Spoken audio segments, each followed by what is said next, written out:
This is gonna be something. I think it's gonna be cool. I've had this idea floating around for a little while. And I need to try it to see which parts of it are good. I'm probably onto something, but probably at least half the main deck is wrong. Half of it might be right. Well, we'll see. I'll kind of explain where I'm coming from in a second.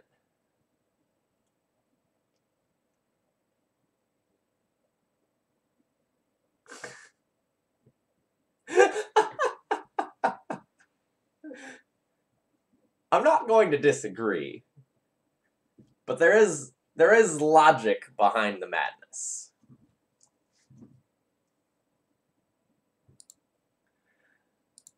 All right. Morning, folks. Happy weekend to you. My name is Phil Gallagher. I run ThrabenU University, and on this channel, we tend to be streaming Thalia and Friends of Thalia decks. So, let me preface and say that I don't expect to cash this league. That being said, I've had some ideas regarding death and taxes recently. So let's start with like the real rational point. This is the D&T deck list that I've been playing right now. And almost every round I've been siding in the Chalice of the Voids that are in my sideboard. And they've been very, very good.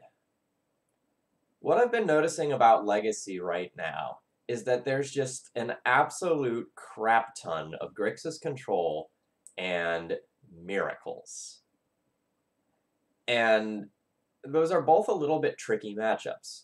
And as a whole, Legacy is relatively slow and fair right now. And I've kind of been wondering, can I take advantage of the fact that Legacy is slow and fair? And so my thought was, what if, well, let me check and see if that's all on screen. So my thought was, what if I shift the curve a little bit this way and get a little bit greedier? What can we do with that?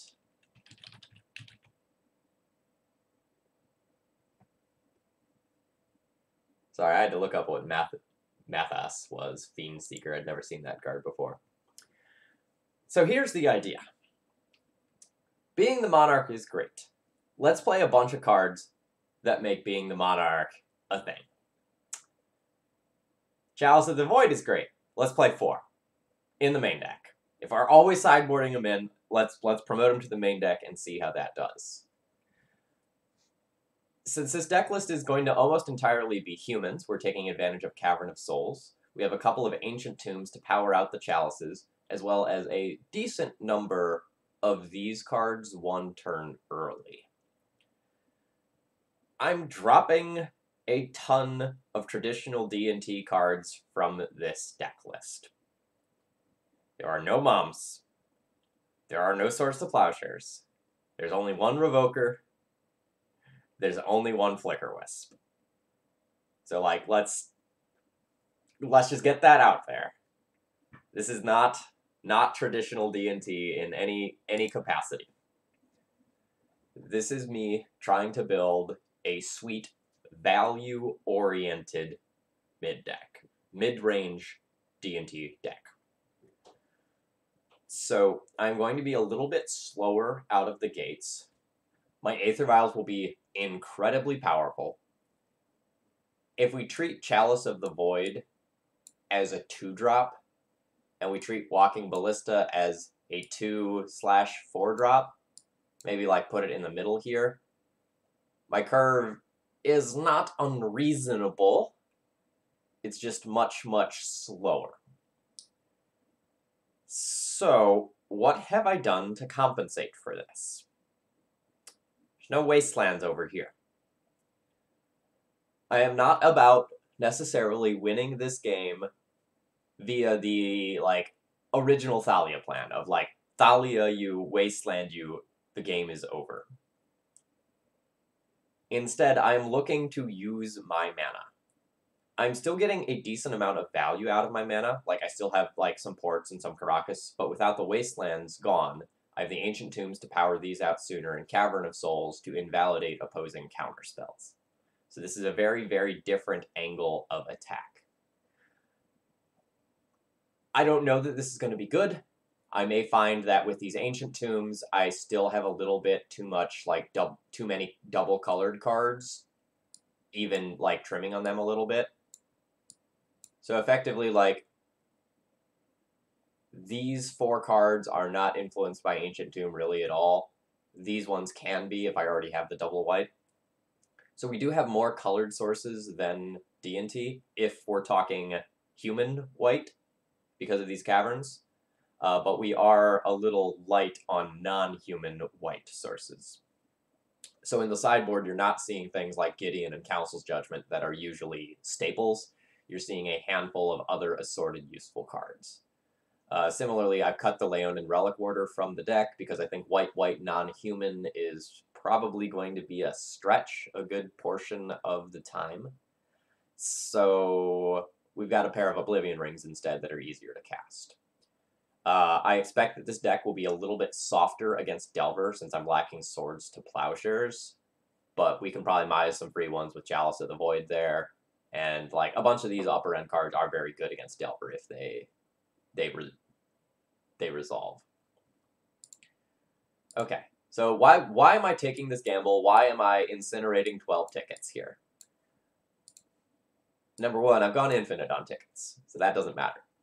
Number two, I think if we're going to see a bunch of, like, Grixis Control, Miracles, people trying out, like, Assassin's Trophy, Bug, mid-range to control decks, maybe 4-color control decks, then trying to play a larger D&T game might actually be very powerful. I don't know if any of this stuff is right.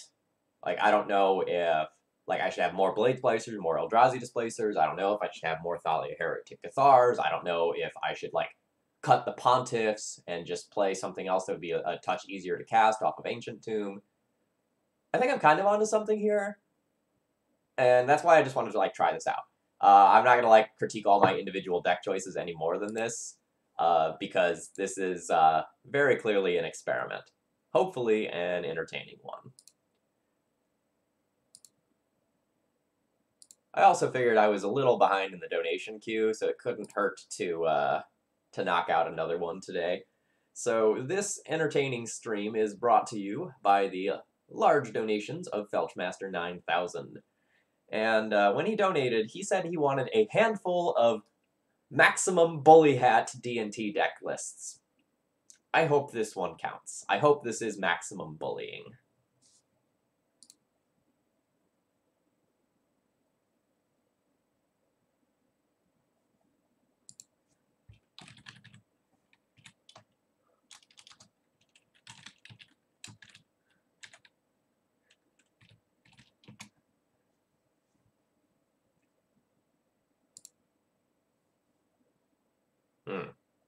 Well, I needed to land here. This hand would have been very good otherwise.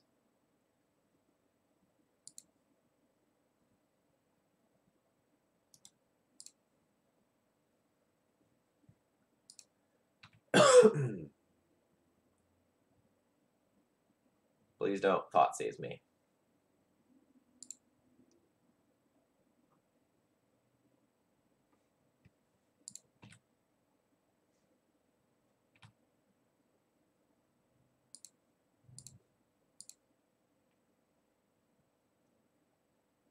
Absurd is probably an apt descriptor, yes.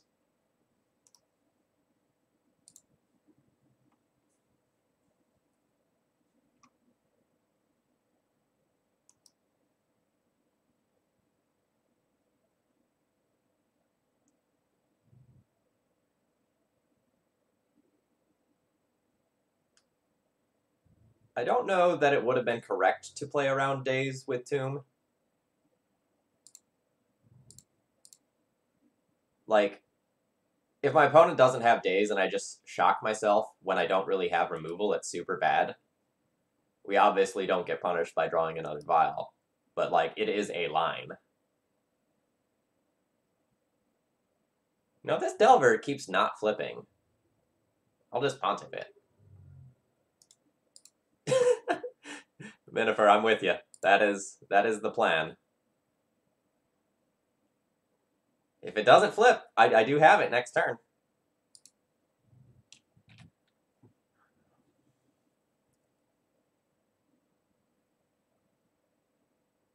I can also just, like, Jailer next turn, too.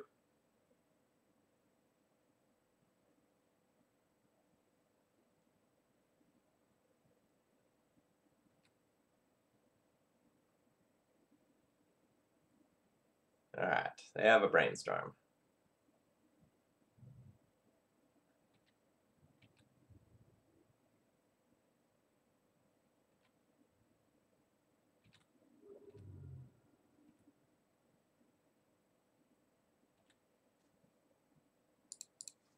Do the old Stifle check.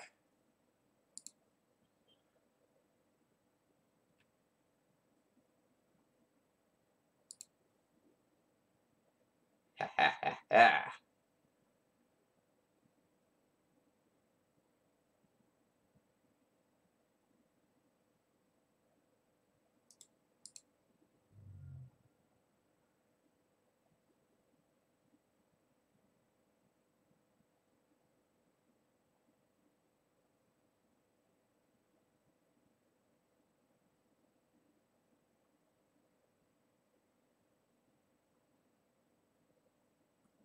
I don't like this pause.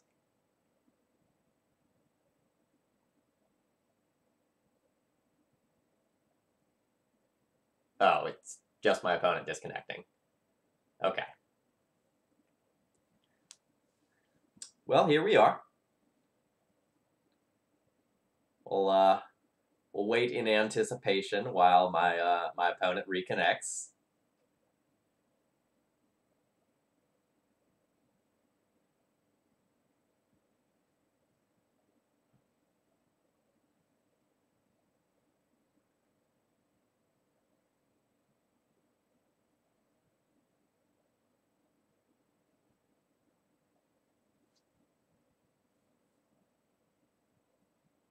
Dead air. Isn't it great? Alright, chat. So while we wait, it may be a couple of minutes while my opponent reconnects. What new cards have you been looking at for Legacy?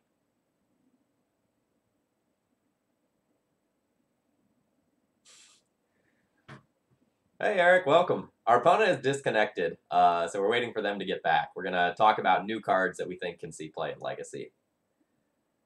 So I know Julian was testing Assassin's Trophy in Elves, and I think more generally that's kind of the obvious card of the moment. I, off-stream, have been testing Mono Red Prison with Legion Warboss. It's the new Goblin Rabblemaster. So it's 2 colorless and a red. At the beginning of your upkeep, you make a goblin, and it has Mentor. That red prison deck that I was playing, like, did not lose to combo at all, because you essentially had, like, 8 Rabblemaster effects, and they pair very well together. So, okay. My opponent is back.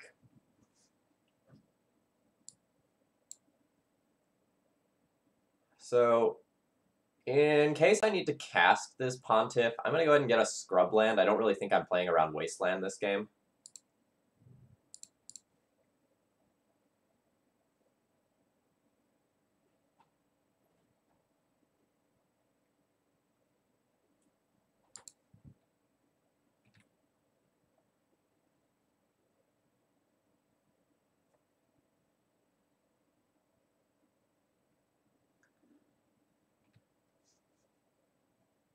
Yeah. Assassin's Trophy is a sweet Magic card.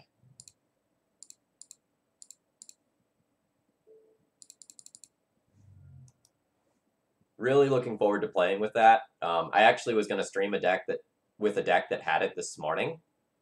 Oh man, it's happening. But my card hoarder account doesn't let me borrow the new cards for a day or two while they, like, sort of stock up on them and get them in their database. So That didn't happen. Hence this abomination. What? This was not the color combination I expected. So we're playing against Esper Delver.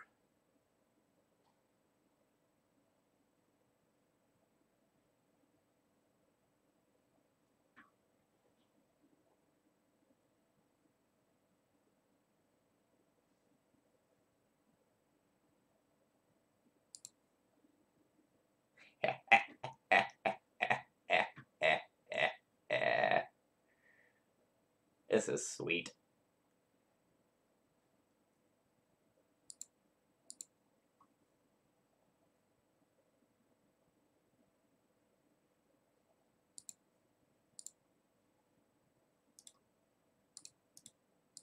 Harry the Lizard Wizard, if you want to know what a card does, feel free to scroll over it on the Cardboard Live extension that is on screen there. It's on the left-hand side.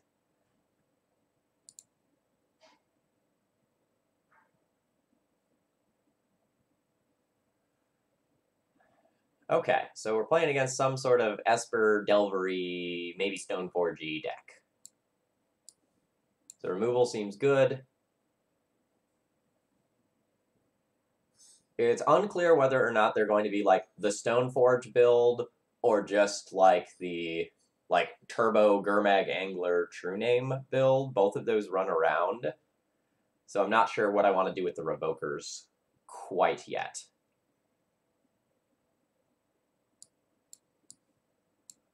I'll probably bring just all these in as additional removal.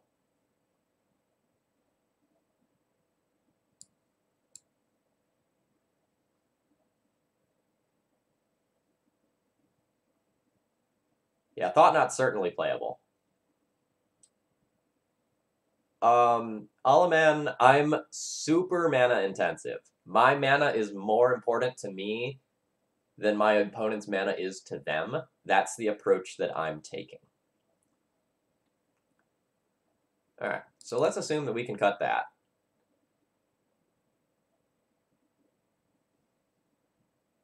What's, like, not good?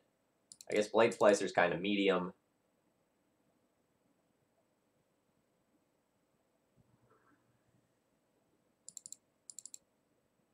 Critter's a little slow.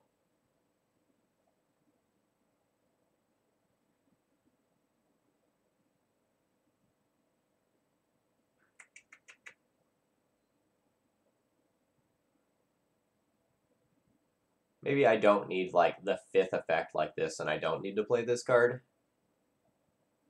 But it seems pretty sweet.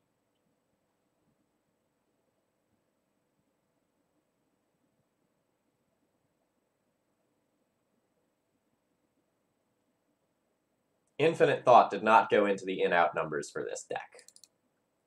Throwing that out there right now.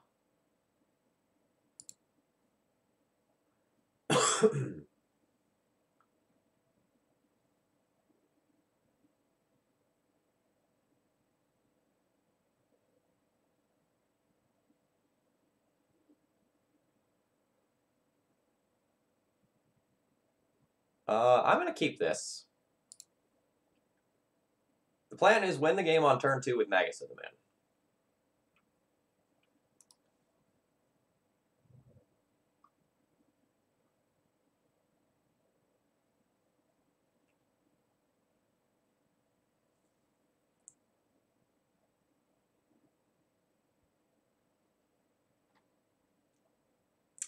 Plan is win the game on turn 2 with uncounterable Magus of the Moon.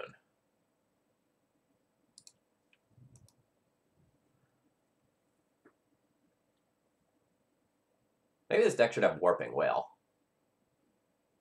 That just occurred to me as another, like, flex removal card that might be fine. Nullrod. Deal.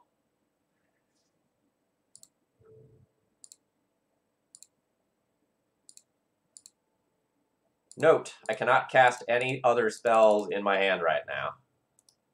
We're hoping that's fine. I believe this is just game over.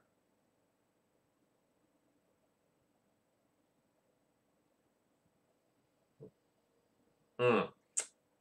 Hmm. Perfect deck building, ladies and gentlemen. And just like that, we're 2-0.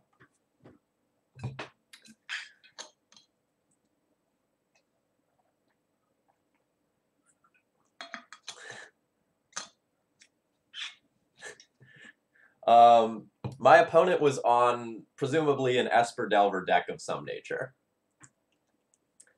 But I don't know why they were playing so many mountains in their Esper Delver deck. It's weird, right?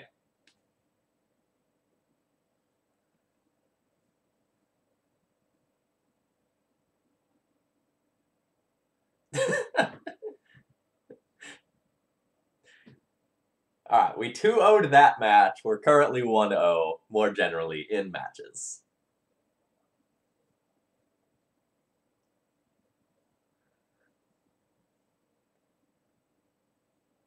There's a local player at our shop who works for Star City, Jonathan Suarez, who played Painter for a long time.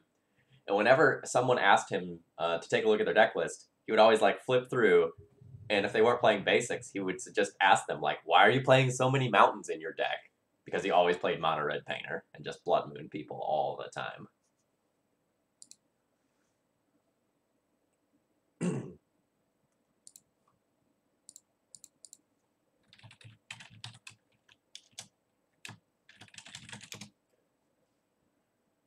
Look, my opponent probably plays Miracles. This is not the best hand against Miracles, but I am going to keep it. I don't really want to, like, make a mulligan decision. Forgot to sub these out. I don't want to make a mulligan decision based on what my opponent might be playing if they have multiple decks that they've played in their recent history. So, for example,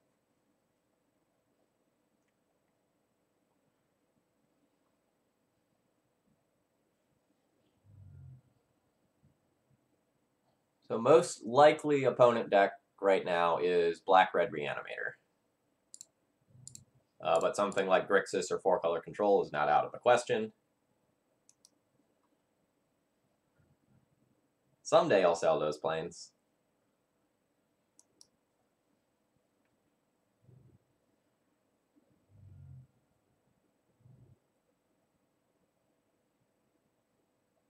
Alright, probably 4-color Control. So we're a little land-heavy right now, but more generally, like, this is the sort of matchup that I was building this deck for, right? We have a whole bunch of bombs in our deck that can help us get through this.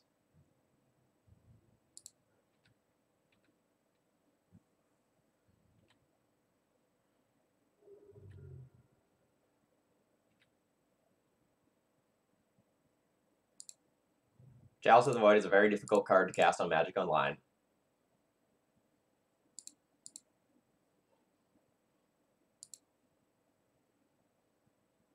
You have to tap mana for it.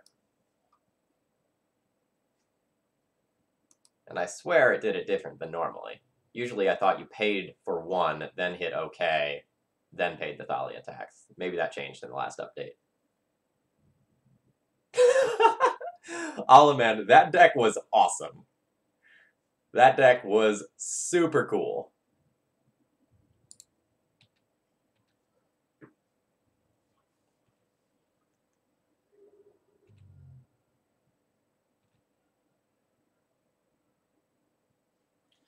Okay, so this is a turn where I have to make a choice. I can either play Stoneforge and Port, or Port and hold up Caracas.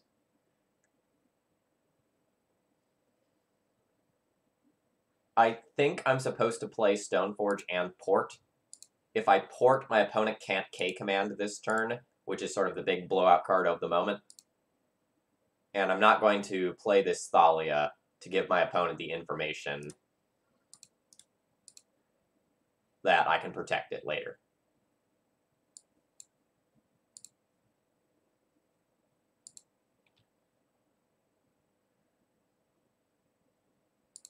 So this is kind of a spin-off of the Mangara Lock deck, right? This is sort of a spiritual successor. It's the same sort of idea. Like, can we shove Chalice into a D&T deck and do well with it? Oh, geez. Opponent, were you just trying to fuel a Gurmag Angler, or was that just, like, super hyper punt?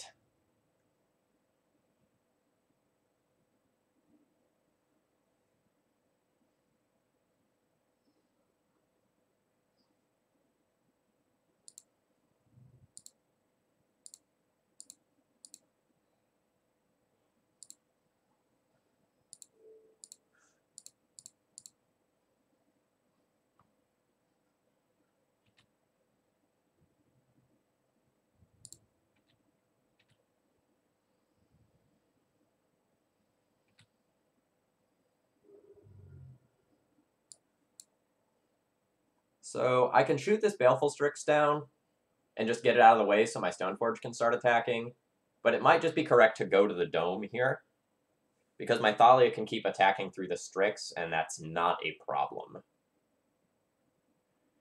The reason to shoot the Strix is that if my opponent plays a Gurmag Angler, my board is kind of deadlocked, and the Strix can start attacking me. But I'm going to ignore that potion, and... Ooh, getting it out of the way in case I draw a Monarch card. That is a solid argument. I accept that argument.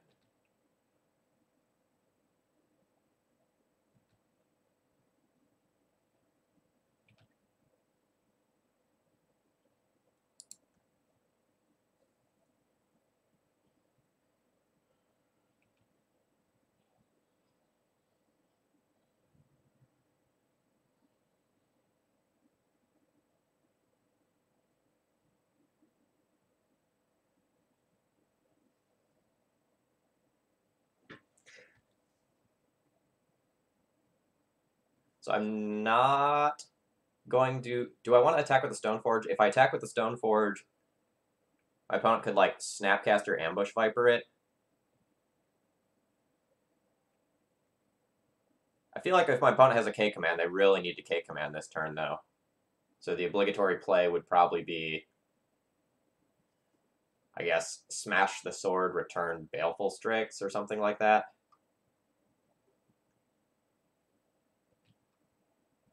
Or maybe smash Chalice.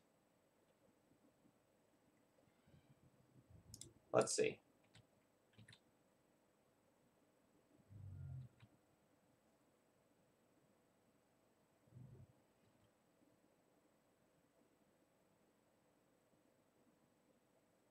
Unfortunately for them, if they just, like, nug Chalice... Alright, K command, destroy Sword of Fire and Ice, and kill Stoneforge Mystic. That's fine.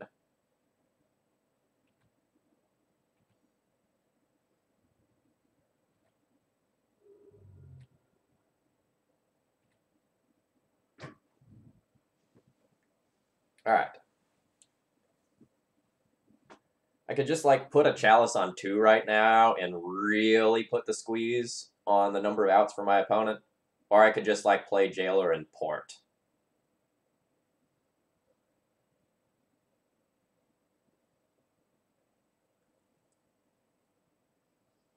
Double Port's fine, but it gives my opponent time to make more land drops, which could be problematic.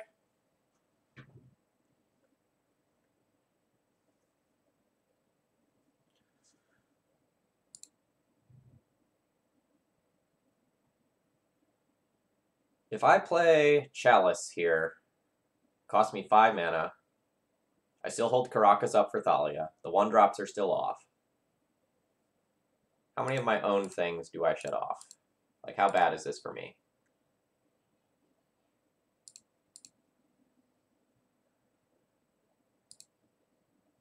Probably too bad. Let's expose Thalia to a removal spell. And just jam.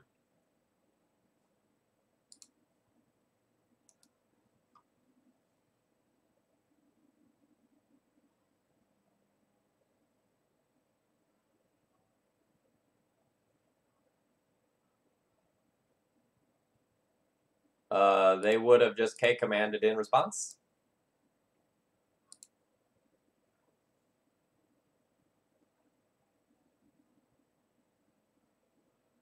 And I had great uses for my mana anyway.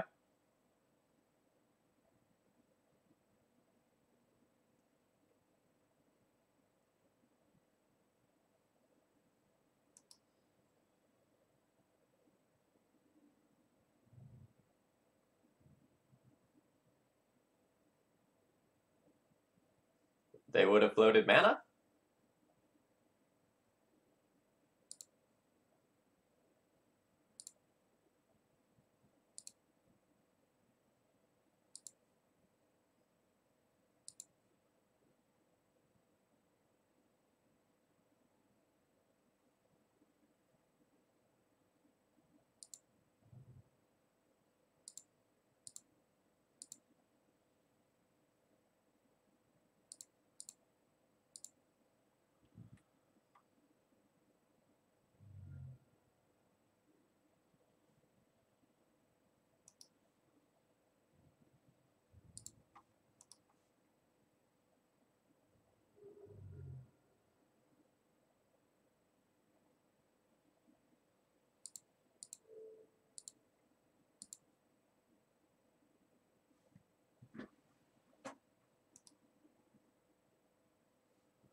All right, the third K command of the game is a little rough.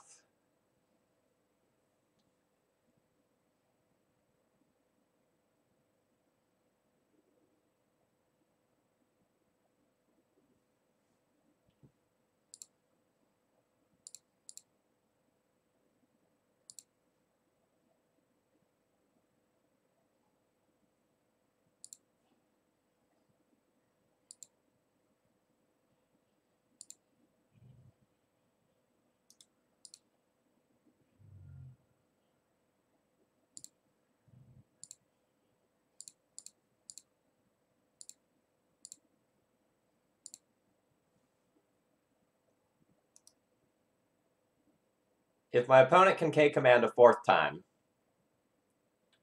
so be it.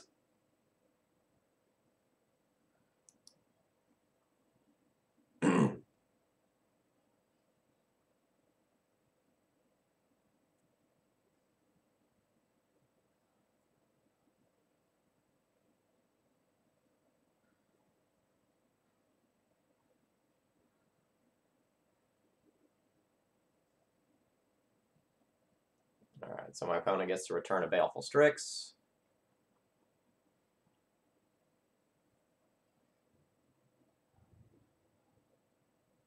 Pontiff would be a stellar draw.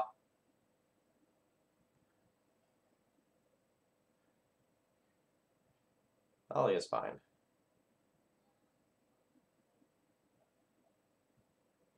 Not like stellar or anything, but fine.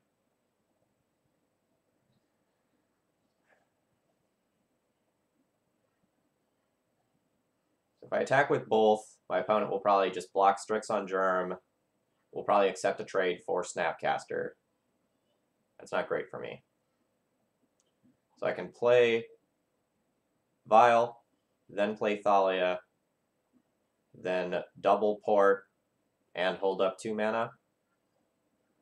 Or I can just attack with Batterskull, force the chump, trade, have 1, 2, 3, 4, 5 mana to bounce, return, redeploy. Okay, yeah.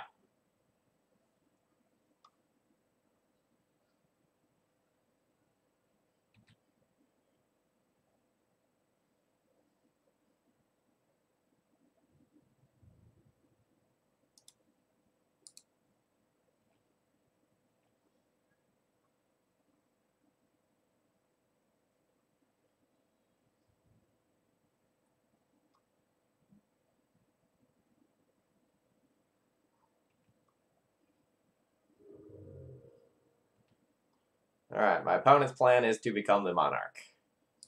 And pray.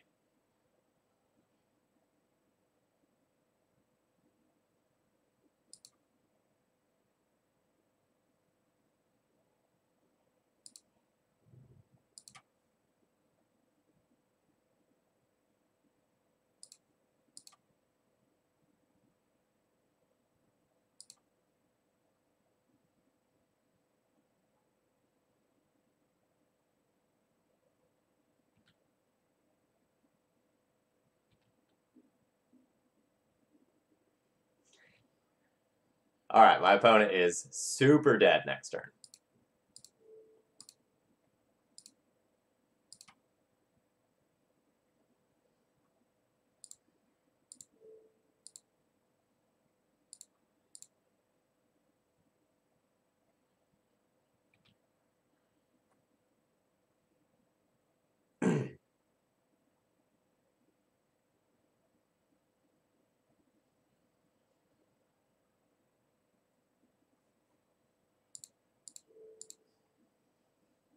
Alright, that's about as expected.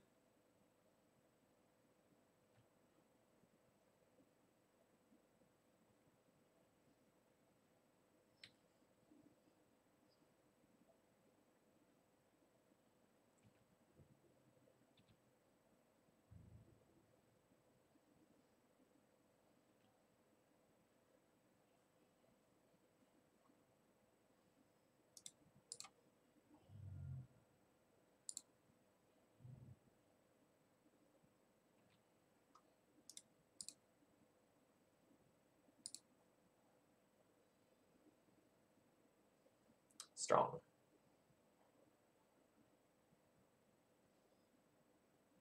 Alright, so my opponent is obligated to block the germ.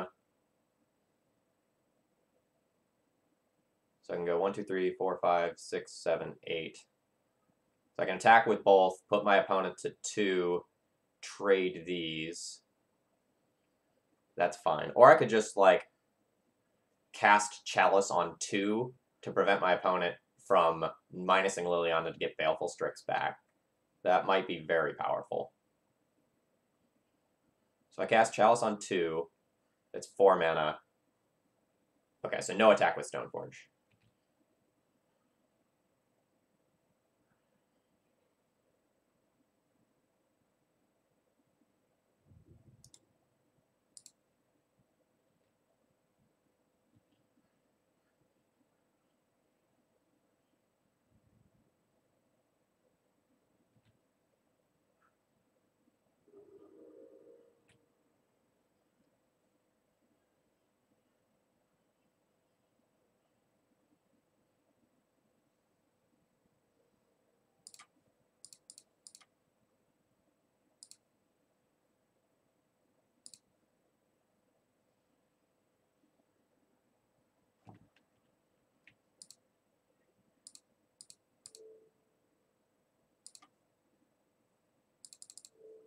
So activate hold Stoneforge, hold priority, bounce Batterskull. This way, if the Stoneforge Mystic was somehow removed, I wouldn't lose the opportunity to put the Batterskull in and just get it stuck in my hand.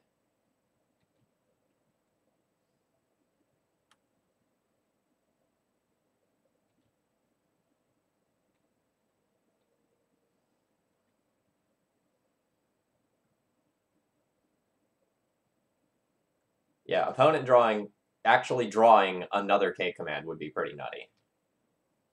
2 to 3 is common main deck, so like there could be a third K command in there. But otherwise, we're donezo.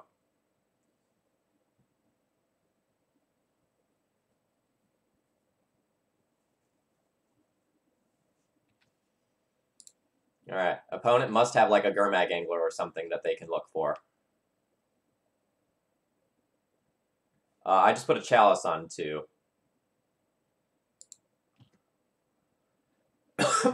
Alright, so what sort of bullshit do I have for my opponent? Lots. Lots is the answer. This is the pile of cards that I would consider. We're kind of like main deck geared towards beating this deck anyway, so I probably don't need to sideboard all of these, but these are the things that I can consider. I'm calling it Queen Marchesa taxes. It's a brew that I made. You're not really going to find this elsewhere. Yeah, I immediately understood what you meant. Yes. I am indeed Phil Gallagher. Of Thraben University fame.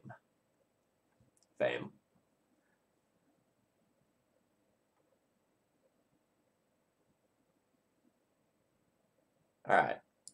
Jitte seems medium.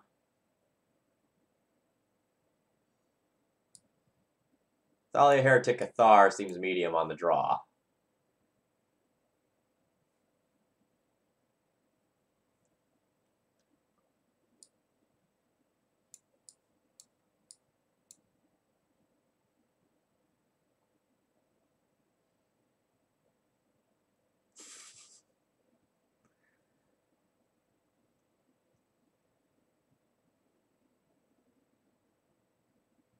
Oh, I'm very aware. I have plans to fix that, and by that I mean sooner or later I'm going to rehaul the entire website so it looks better. But that's sort of on the long term plans side of the equation. All of my stuff is so value oriented. I don't really know what I'm supposed to cut. Like all these cards are good.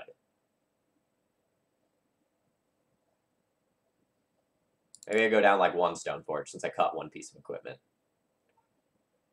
Thraben University, definitely strongly favoring the liberal arts. Okay.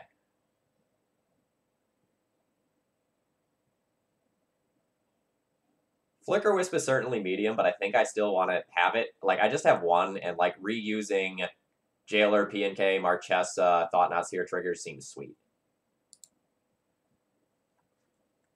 Yeah. At some point, I'm gonna redo the URLs so that they're not just numbers. And at some point, I'm going to just like redo the whole website and like just go to a different theme.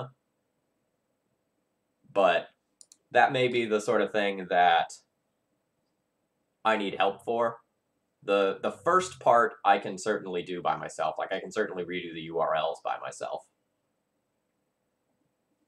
I just have to do a website backup before I do that because I don't trust myself to do it without necessarily fucking something up. Echo, I'm using WordPress.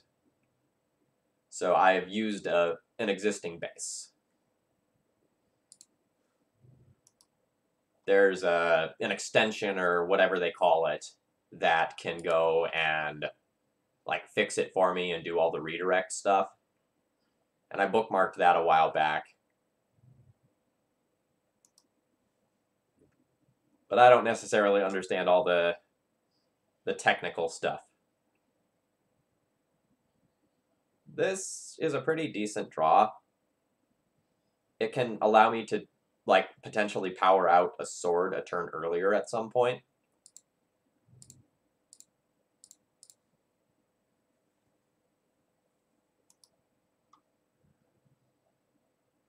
Because I don't think I showed my opponent Ancient Tombs in game 1. 100% just expect the Salia to get pushed or equivalent. Yep.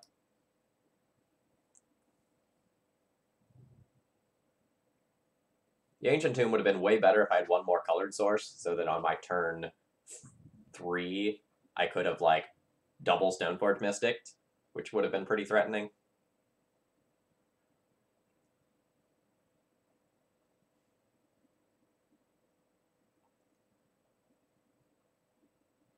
Blade Splicer Eldrazi Displacer combo.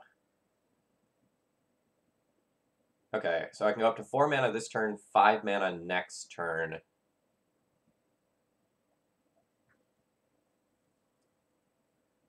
If all our cards are good, it doesn't matter if we get hemmed.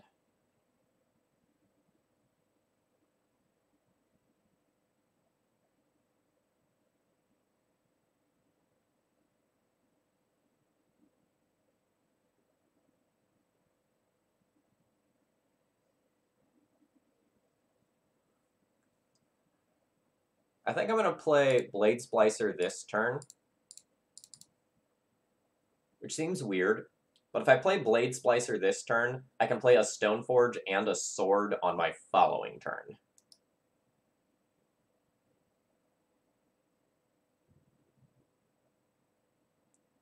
And I don't have a Jitte to fetch, so I can't just like flop Stoneforge and Jitte into play this turn.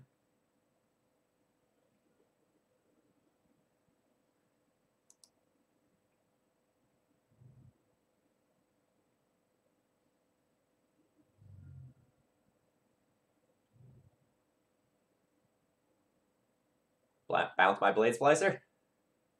Nah.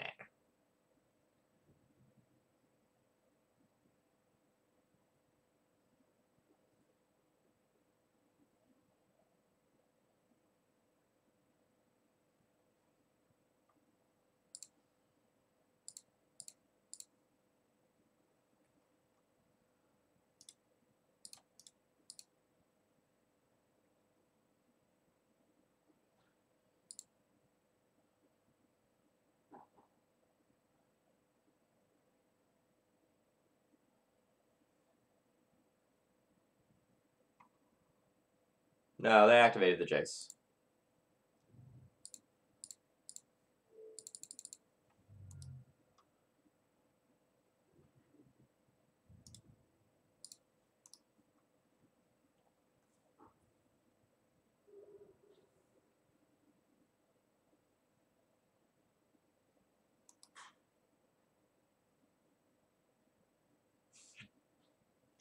Sorry, late to the game. How does this deck work? Hopefully pretty well.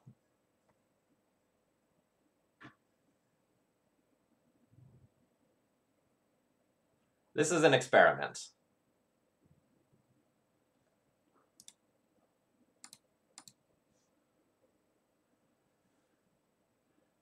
So I kind of want to port to see if I'm just going to get blown out by Culligan's command. It would be the same, like, if I get K commanded, like, it's going to suck. If I K command this, they'll blow up one of these two creatures plus destroy my sword. Then I can attack in, trade Strix for this, and play one creature. Alright, show it to me.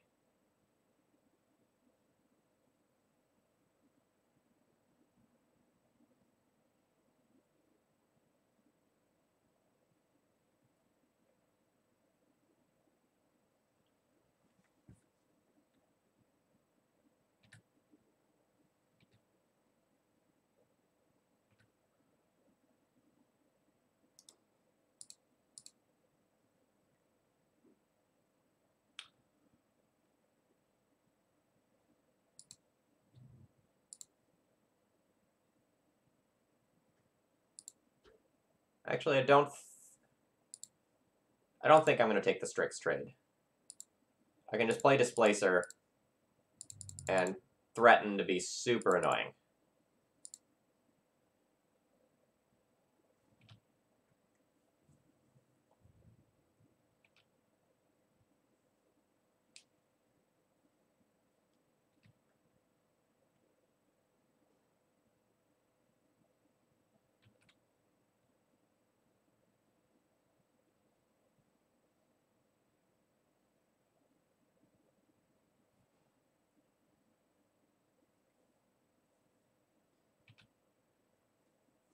That's fine.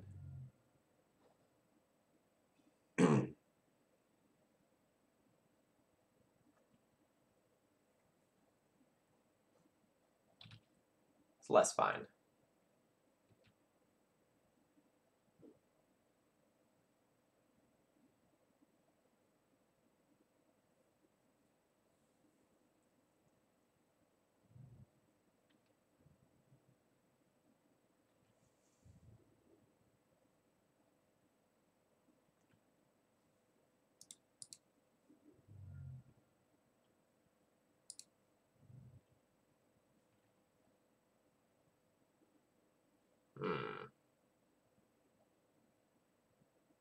Well, I can't really afford to have this leave the table.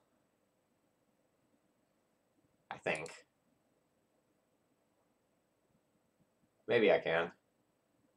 If they have another K command, like getting the Strix back is super bad. But I don't know that I'll beat a K command anyway. If I top deck the Flicker Wisp, did I leave a Restoration Angel in the deck? I did not. Yeah, I want to leave this on the table. Because I can also top deck a Pontiff to kill the Strix and then start attacking in with this.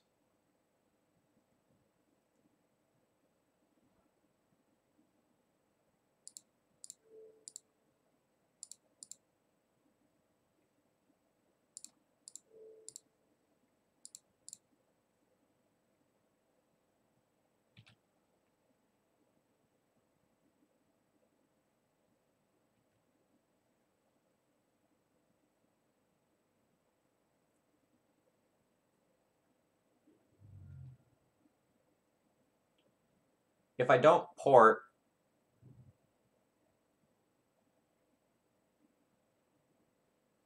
Alright, that was a reason to offer the trade.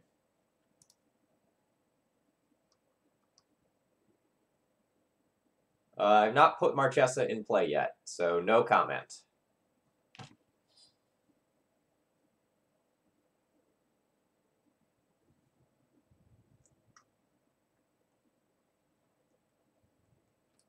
Note that Marchesa would be an insane top deck because she does have haste.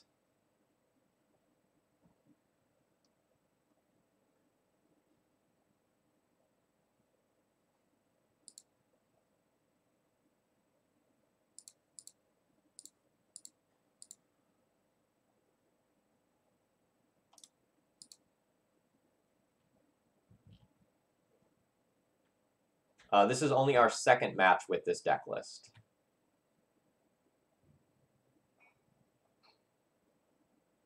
Blade Slicer's super anemic here because Lily minus Jace minus undoes everything that I just tried to accomplish.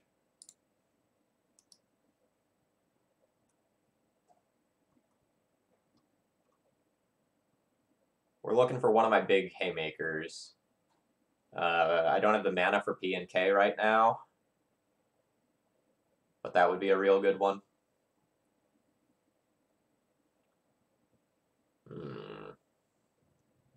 Ores of Pontiff.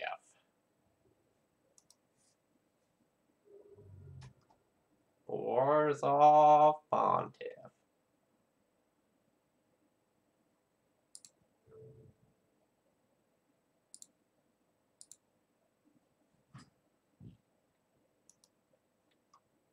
Yeah, I expect that I am dead here.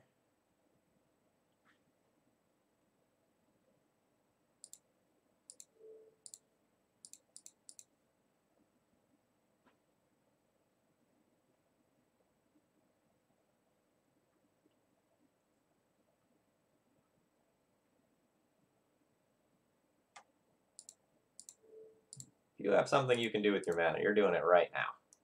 No waiting.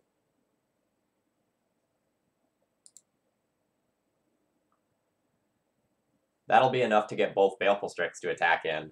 So if I do get Marchesa as a draw, I can kill Jace with it. Then there's hope. And if I get Marchesa, I can protect it with Caracas too.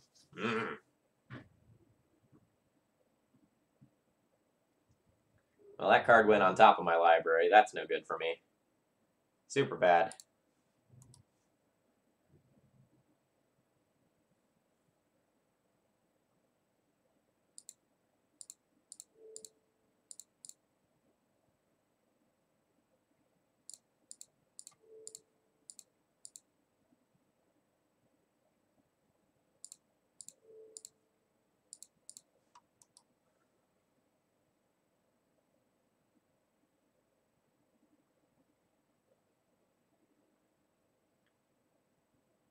I haven't scooped yet because I actually don't think I'm 100% dead. Like, in the case where I have 2 good cards in a row, it's fine. This also requires my opponent to not Lily minus on the next turn.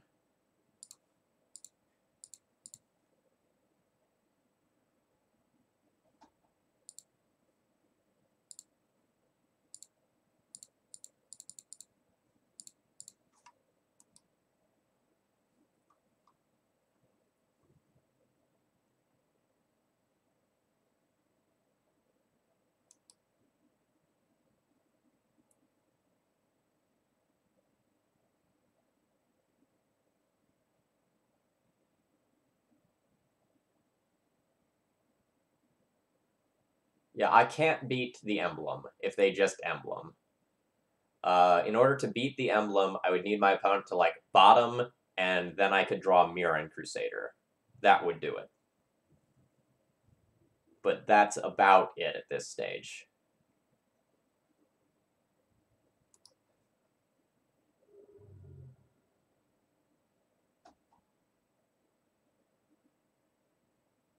What does that do? I can reset Jace, but then my opponent is just making infinite zombies. I'm comfortable conceding here.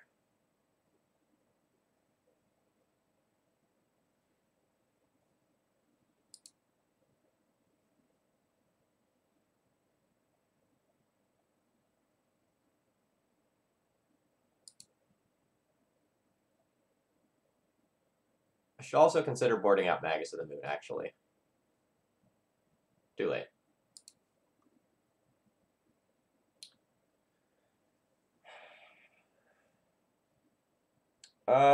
This hand's medium, but I'll keep it. Like I'm on the play with Athalia. I have a ton of value-oriented cards in my hand. I have the setup for a Magus of the Moon. I'll need to draw another land in 3 draws to make this hand decent. I do nothing a lot. Take a look at the Cardboard Live extension to see the deck list. It's special.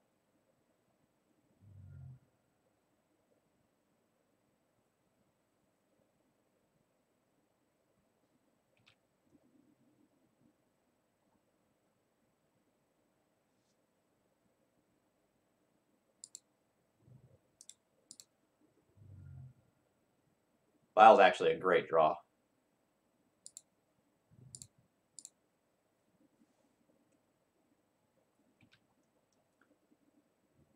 Thalia is the more immediate danger play, so I 100% understand taking Thalia. If my opponent knows about Magus, they can also play around it with their next fetch and get at least 1 basic, and then have the ability to answer it relatively easily. I also don't have the 3rd land to just necessarily jam this on turn 3.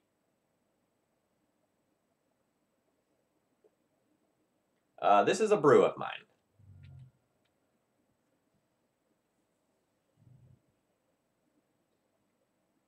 Second Thoughtseize.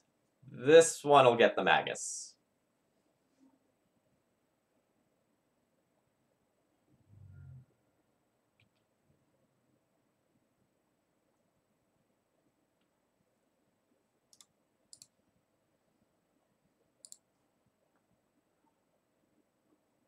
Sweet.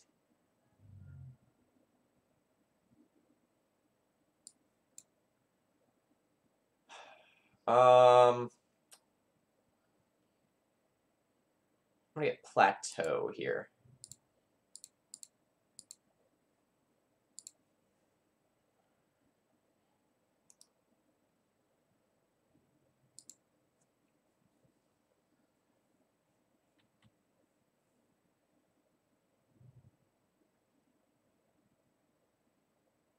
Why? Great question. That's a great question.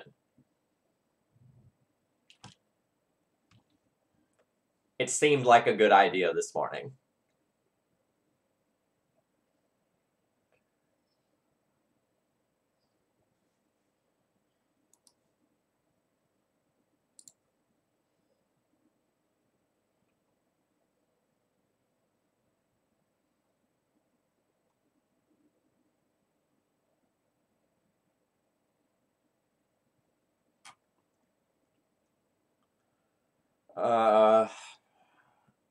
So I can just like Recruiter for Palace Jailer and try to draw another land.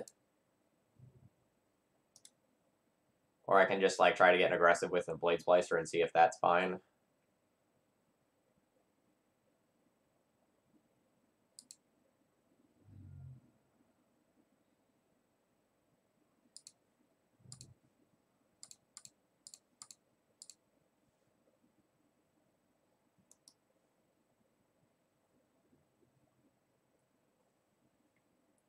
So I'm going to play the Blade Splicer here this turn, because if my opponent just, like, say, slammed a Lily Last Hope, it would be devastating for me. And if my opponent played Lily Last Hope this turn, they could kill my token, and then I could crack back.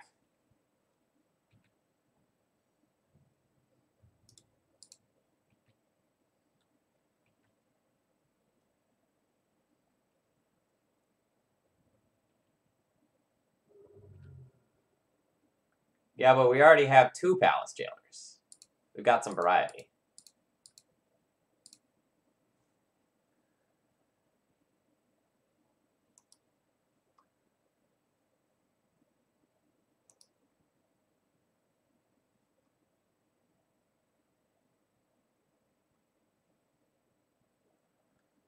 My opponent is, like, really going to need to Deluge, But I don't think they have Deluge. If they had Deluge in hand, they would have, like, just traded for this to save on the life.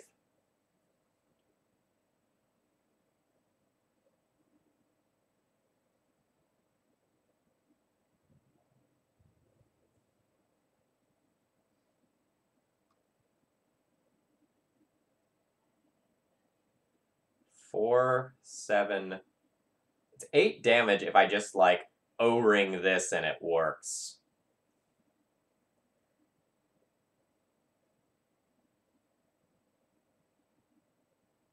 Am I that aggro right now?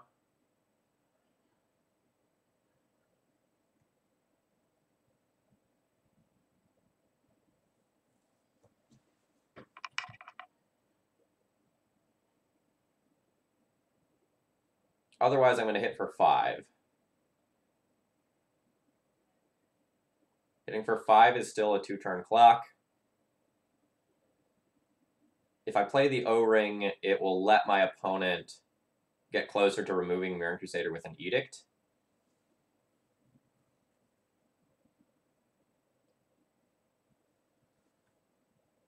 I'm not going to do it.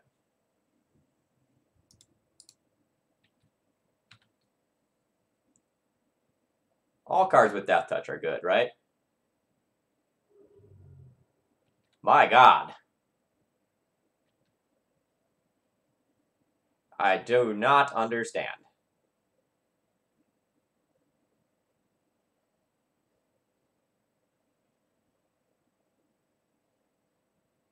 Okay. So I paused for a minute there because I was thinking about, like, ringing one of my own creatures to play around a sweeper, but that seemed excessively cute. Apparently would have been good.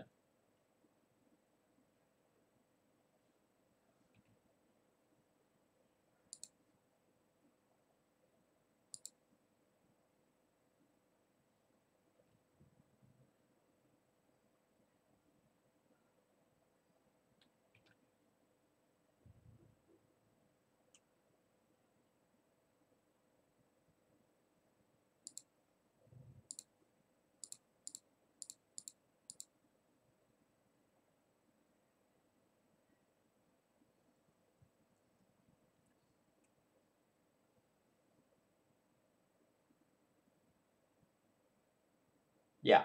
But hypothetically, if my opponent had Marsh Casualties and... Or so, sorry, not O-ring. Never mind that. I just kind of derped there for a second. I was thinking about, like, one of the creature-based effects where I could, like, hide one of my things under it until it died. Just ignore that. Yeah, okay. So, like, I just want to point out that I went toe-to-toe in terms of value with Grixis control there, right? So conceptually speaking, like, what I was thinking of doing was working. That doesn't mean this is good more generally. But yeah, like, there weren't Monarch cards this time, right?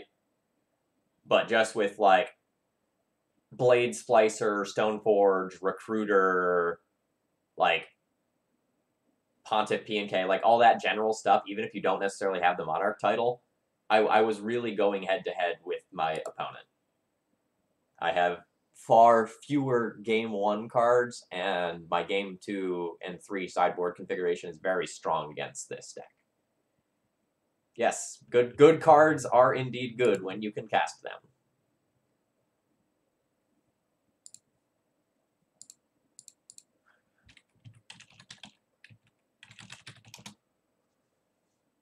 My opponent plays lands.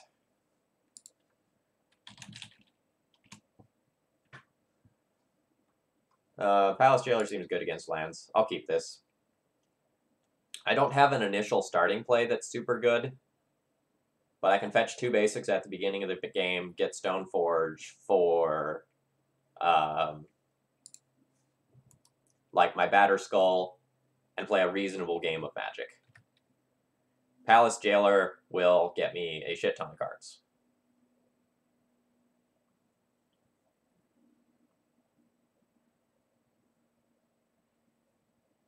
Lands as in the deck, yes.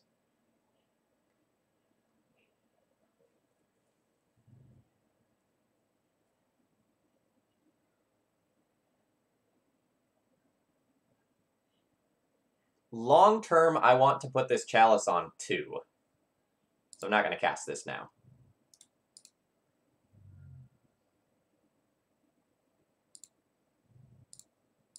I get what you're saying, but my opponent doesn't know that I'm just, like, stone cold soft to a fast Merit Lodge, right? That information is not out there.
Alright, so playing against lands.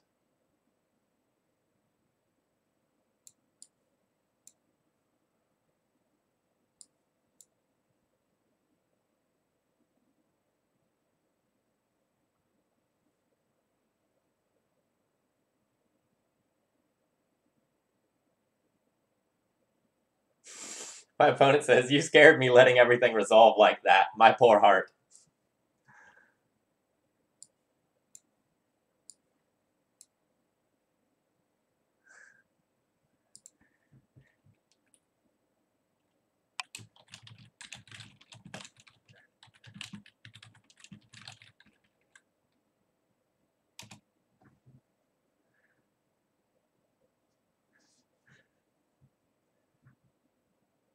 Okay.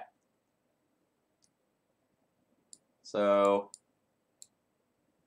Pontiff seems bad. Revoker's kind of loose. Magus is great. All this Monarchy BS is pretty great. Walking Ballista seems kind of weak. It'll be very slow for what it does. This is a May. It is a May. So I won't have to blow up my own rip.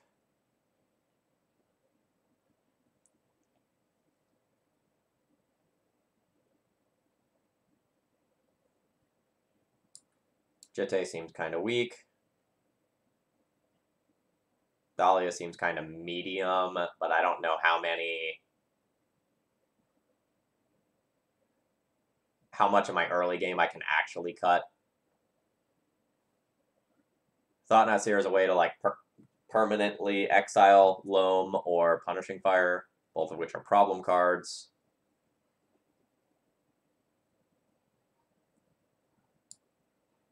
Blade Splicers are probably medium. Could cut 2 Thalias and then run this.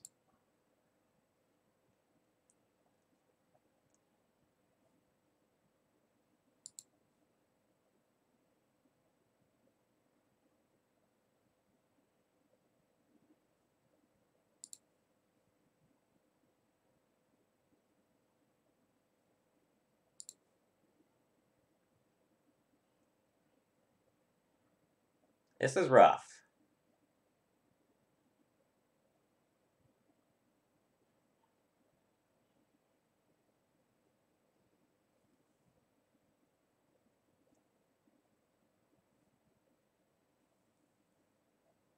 This is effectively a 5-card hand already. I do have a Chalice that I can put on 2.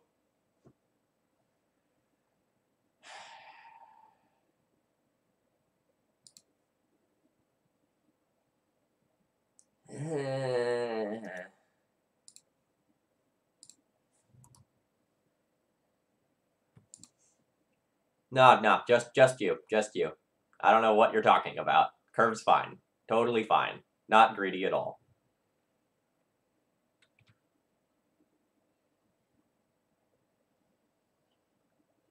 Teroi, too, if you want to take a look at the extension, the Cardboard Live extension that's on screen, that can give you the answer to that. You can hover over the card to see what it does.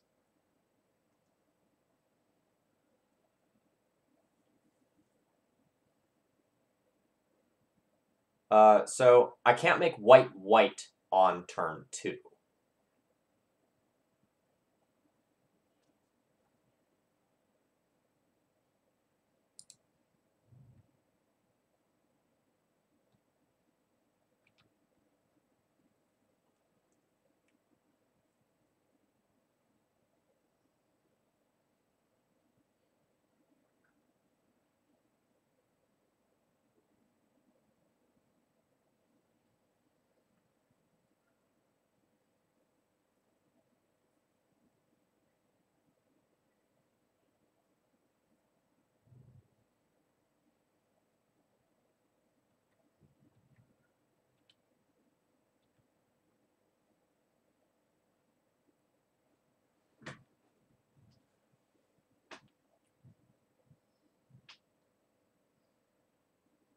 So, this is interesting.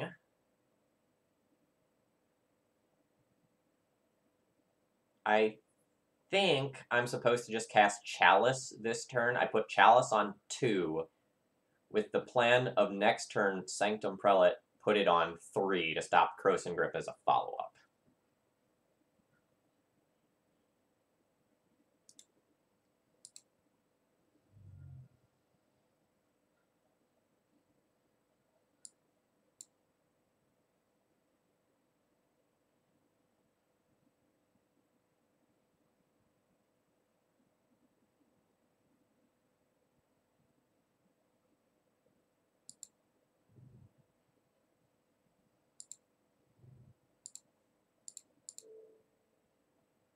Should have fetched a basic here, in retrospect. That way I couldn't get wasted off my white. My thought was that my opponent isn't in the situation to wasteland me currently, but if my evaluation of the situation is wrong and they actually are, it could be bad.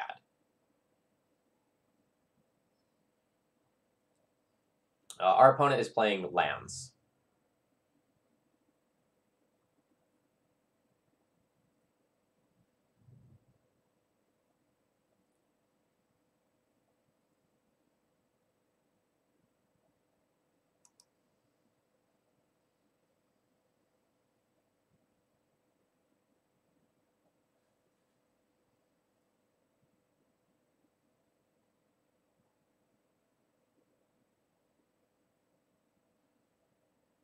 Alright, he is strong.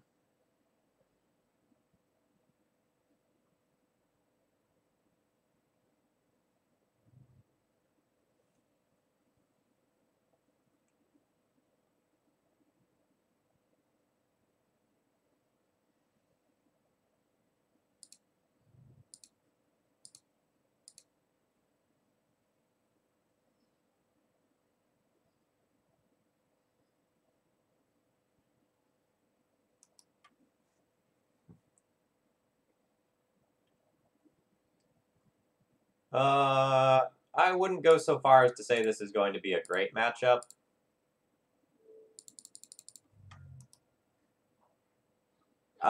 Like, my current configuration is very vulnerable to an opposing wasteland block.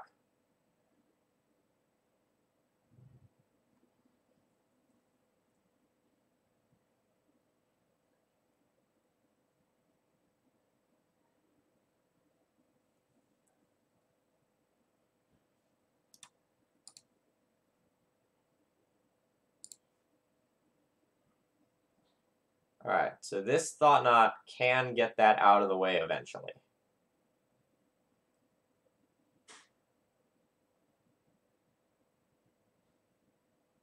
The real question is, like, do I want to try to snag the life from the loam now? Or is it just better to just, like, play the Thought Knot Seer and just start getting aggressive with it?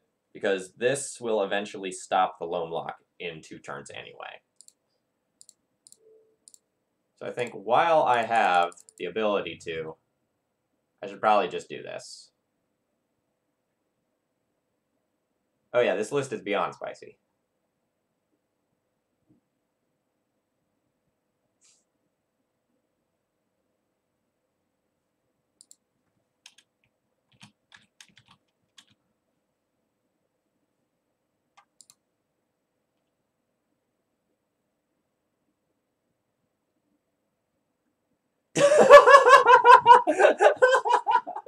I'm so confused. Every card you play makes me think you're a different deck. Value.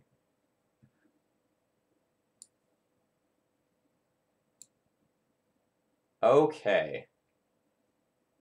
This is awkward. So my opponent has Punishing Fire Grove and also Krosan Grip. I need to take the Punishing Fire to get that out of there. But everything's awkward.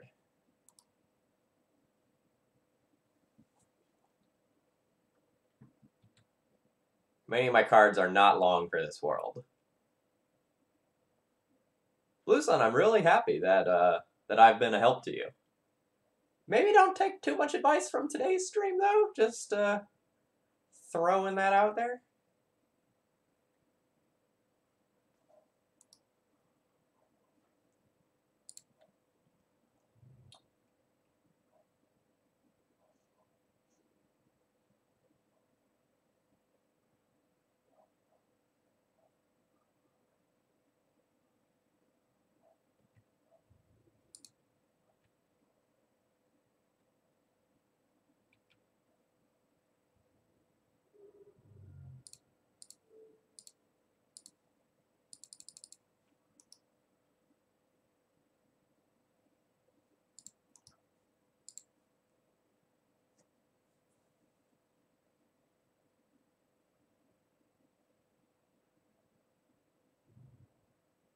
Yeah, my Richmond or my Baltimore lists both felt pretty darn good.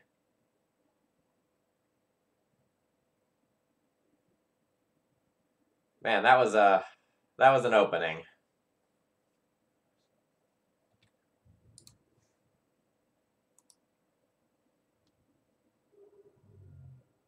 Now I don't think I can port anymore. Like, this is going to start attacking me. So I think my opponent gets to do what my opponent wants to do in terms of mana from here on out.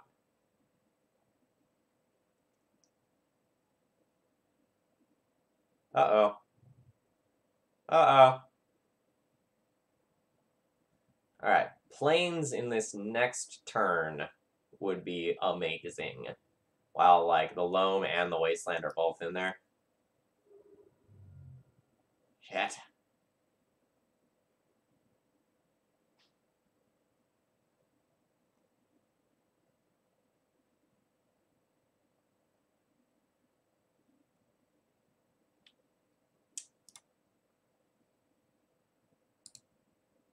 Alright.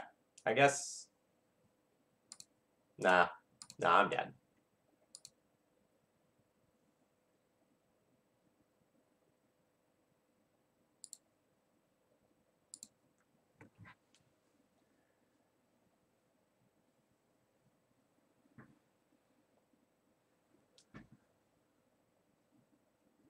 Yeah, I got super punished for not fetching a basic when I should have. And I probably could have won the game otherwise. So that's on me. But more generally, I don't think I'm going to win this match.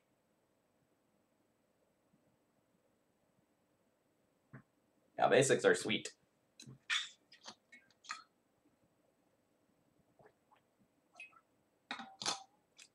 I play like 14 in my my basic Death and Taxes list right now.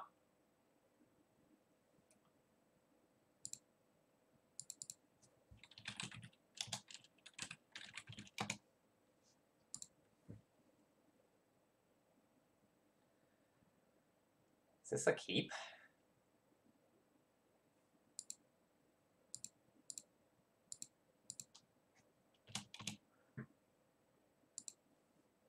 Opponent plays Rug Delver.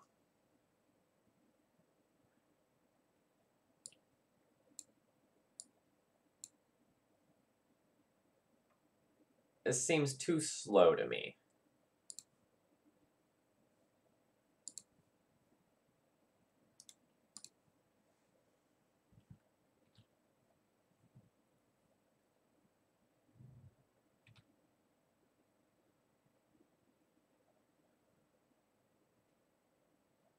Alright. So I'm just going to play Caracas and pass, which will open me up to a wasteland. But I don't really want to show my opponent these fetch lands for as long as possible to see if they will tap out for stifle reasons.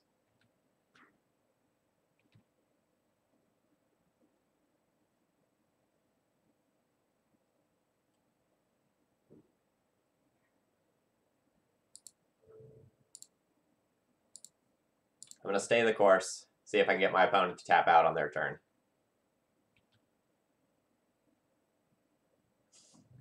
Yeah, no one ever adds quotes on this channel. I don't know what's up with that.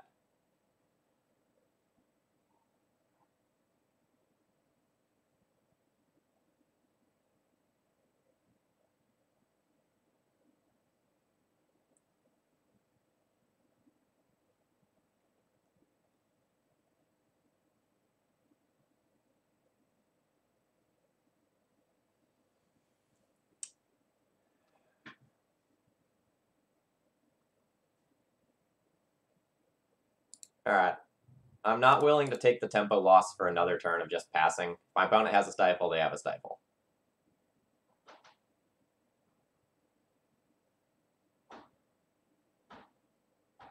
No stifle. Since I'm already in, like, I'm clearly wastelandable territory, I'm going to stay in that territory.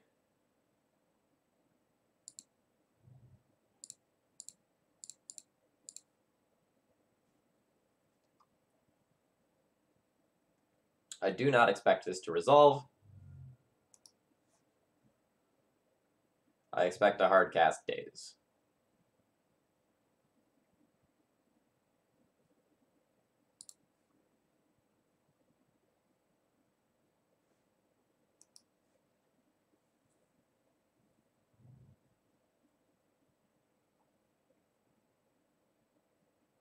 Opponent has weird looking Delvers.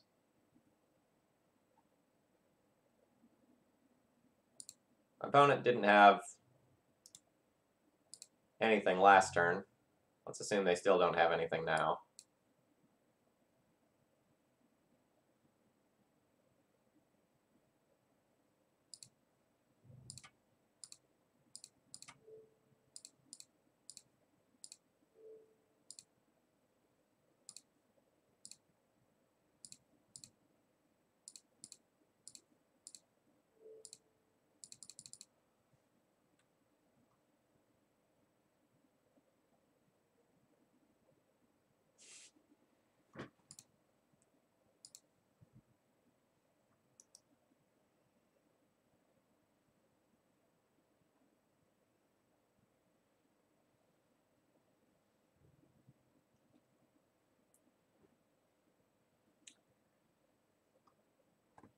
Yeah, there was a promotional set that had a bunch of the flip cards.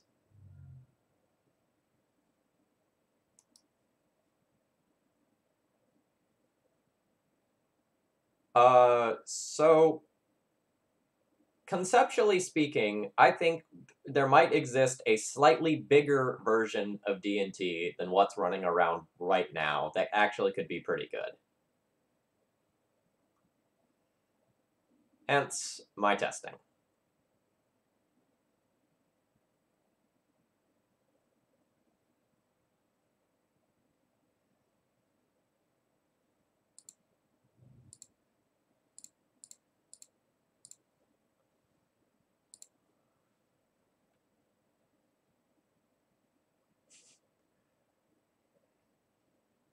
Boo!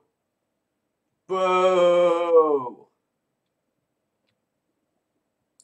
That was gonna be so sweet.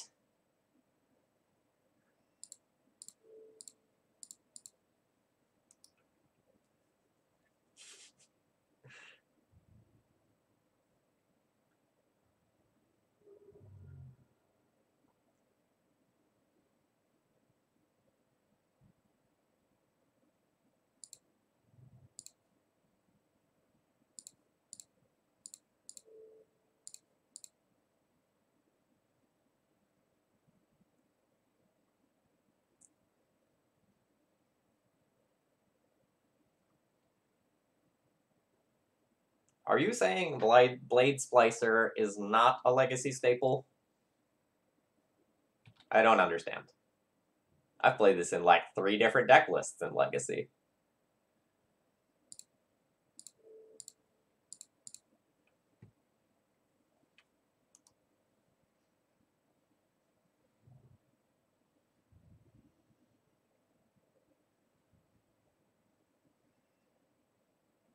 Yeah, I'll take that. That's fine.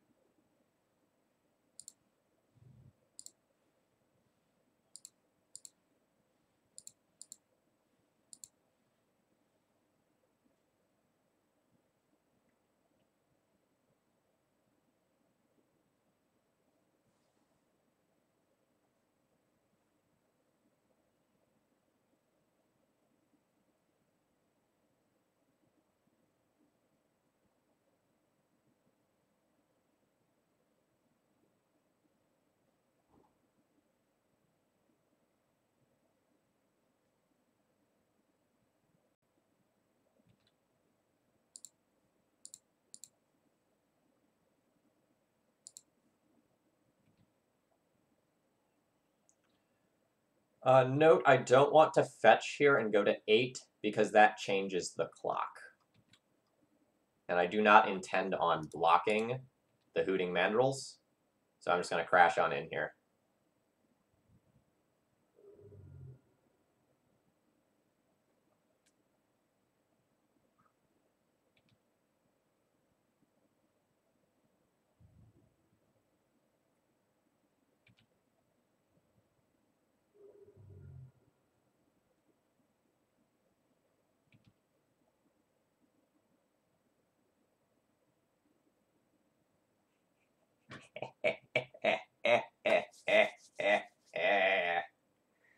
Excellent.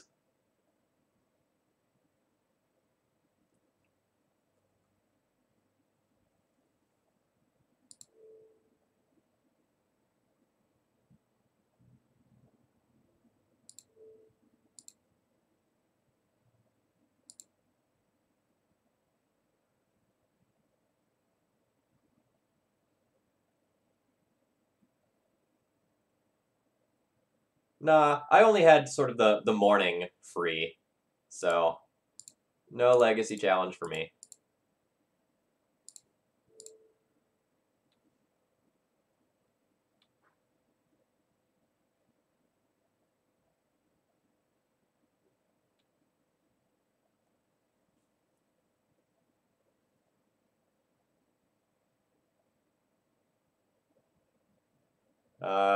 Days on my can't be countered Orzhov Pontiff resolves. I'm not going to fetch and pay for my uncounterable spell.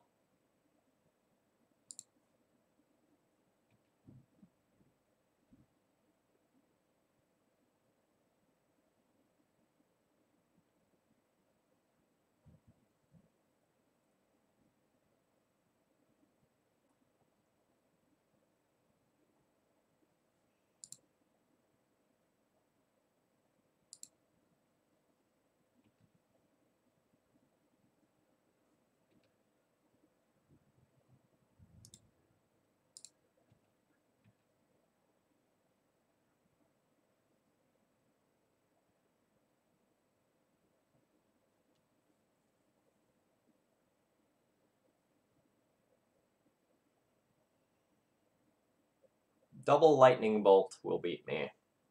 Lightning Bolt my Pontiff into Lightning Bolt my face after dealing me 4 with Mandrills.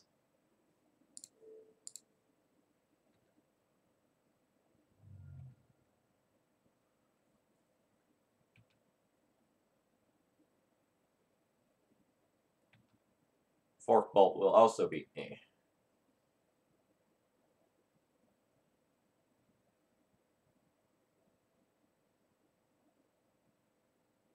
How would just one bolt beat me? I have a chump blocker in the form of Orzhov Pontiff. I'm at 5. Oh, trample. I see. Got it.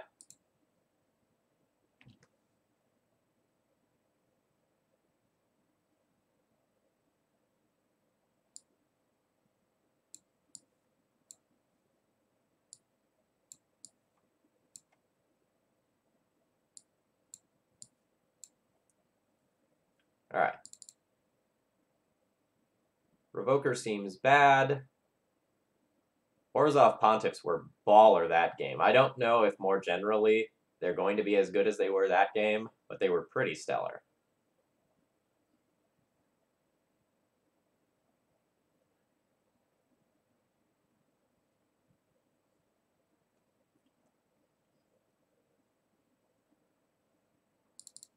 Recruiter's probably slow. Eldrazi Displacer's probably pretty slow.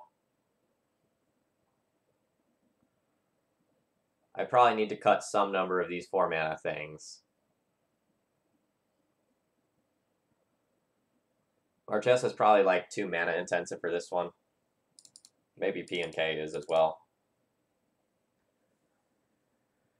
The Jailers aren't great against Mongoose or True Name, both of which my opponent is likely to play. So maybe I should just, like, stop the Violet 3 for this match.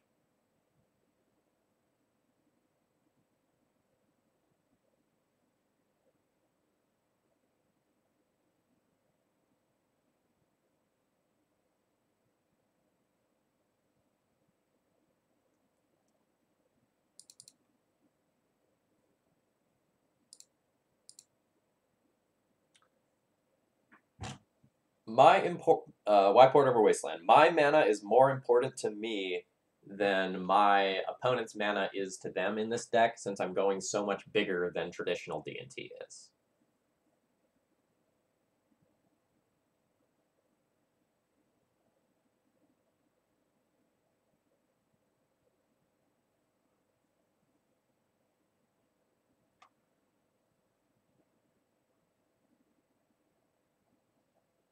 So I maybe am supposed to cut more Thalias here. I know the card is very good in the matchup, but I have a lot of non-creature spells here. We'll assume that my opponent will kill the Thalias, though, and run this. Mulligan.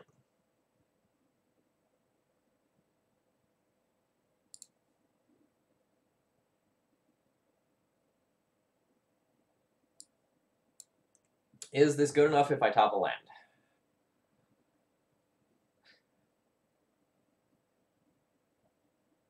"24 hits in 2 looks. 2 chances at a Vial resolving.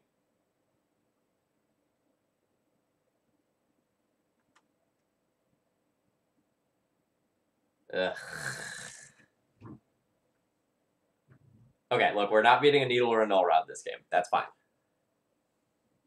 Or an Ancient Grudge, yeah. We're going to lose to a lot of cards. But I do think this hand has the potential of winning if I actually get to curve those out, so I'm going to keep this. Bottom. I don't know that I'm going to beat Delver on the draw on 5 when I'm more disruptible than I normally am. No, I can beat a Daze. Right? Like, because I get 2 shots at resolving a Vial.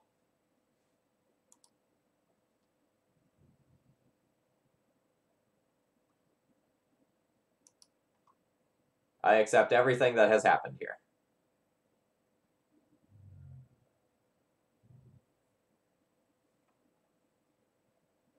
Yeah, this is not a clock right now.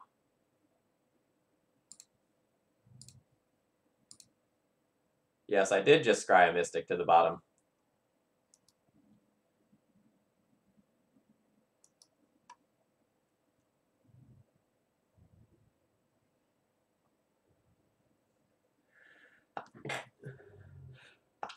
Ugh, excuse me.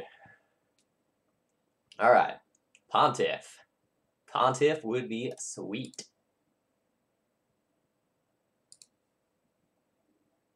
Heyo!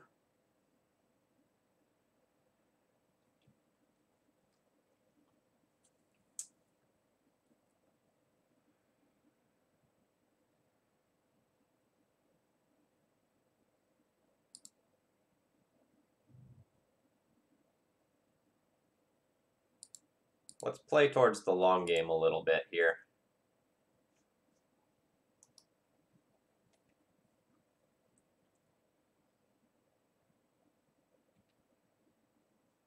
I think the way I'm winning this game involves me getting that true name off of the table with an Orzhov Pontiff. And so I need to have, like, a vial at 3 for sure, preferably also a vial at 2. Alright, let's see if we can bait out something here. Nope.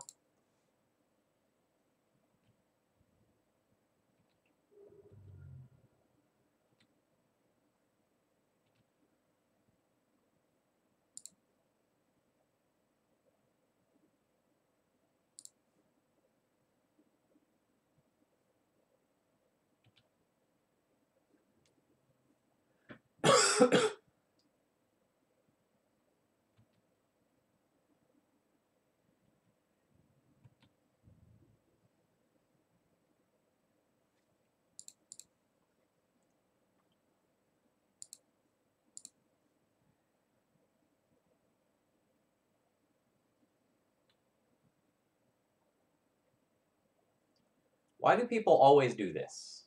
It's such a terrible play. Wait till you see what they fetch out with the Stoneforge if you have removal.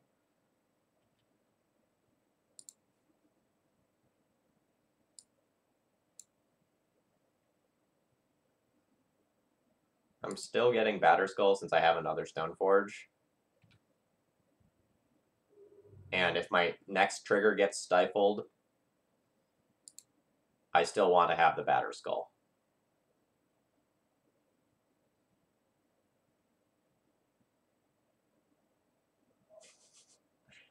Bolts burn holes in your hands. You gotta throw them as quickly as you can. Maybe that's it.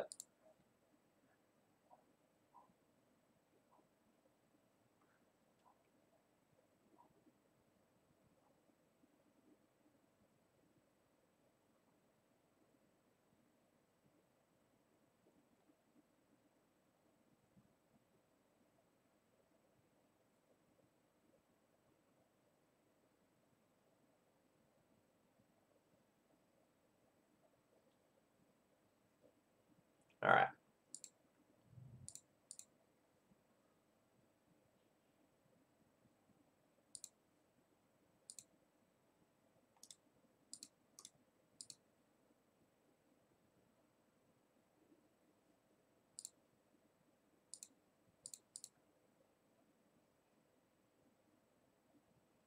This resolving would be great for me.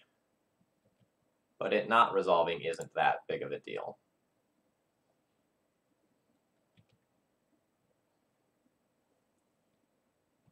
So there's 5 cards in the graveyard right now, effectively 6 with the Scalding Tarn sitting there.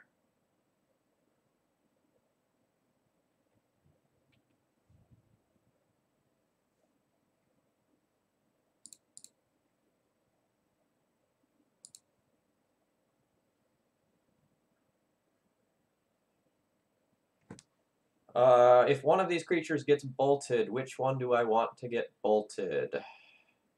Thalia Heretic Cathar is the answer. It'd also be harder to answer because it can't be answered by a bolt immediately. So my opponent can't now fetch Bulk and bolt this. So I'm going to get to eat this Nimble Mongoose for free unless my opponent has Dismember.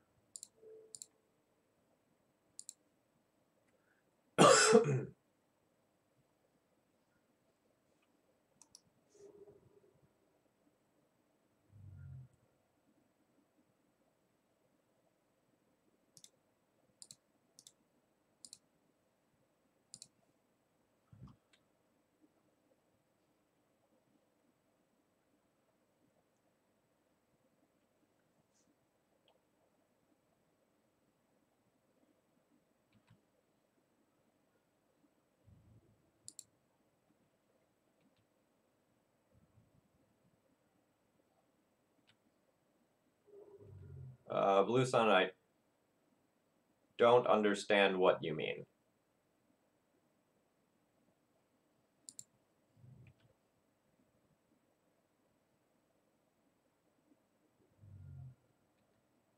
Like, once the Thalia's in play, this enters, like, tapped.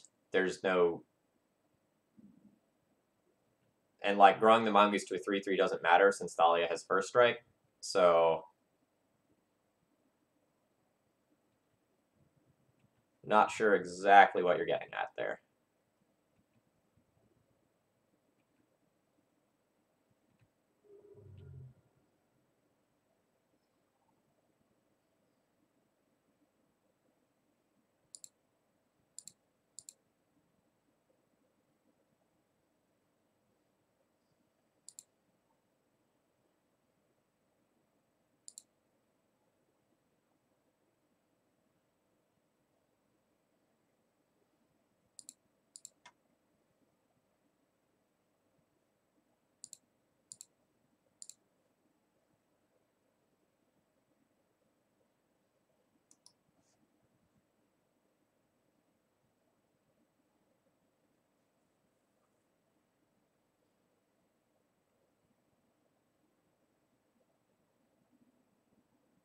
Okay, how do I win? I can hit my opponent for 8, and then hit my opponent for 8 again.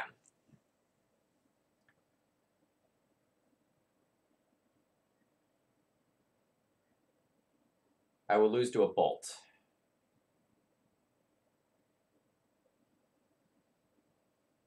Alternatively, I can Oblivion Ring Null Rod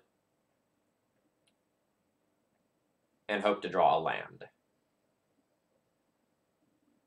If I attack my opponent for 8 this turn, they go down to 7. They'll block my Crusader next turn. They'll take 3, 4, 5, 6 from Ballista. Then I O-Ring Null Rod and kill them.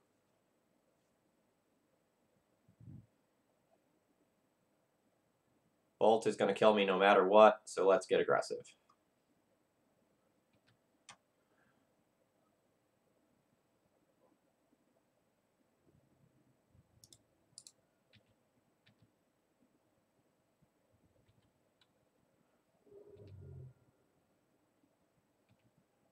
The construct, right? Yeah.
All right, show it to me. Show me a Daze. Show me a Force. Show me a Spell Pierce.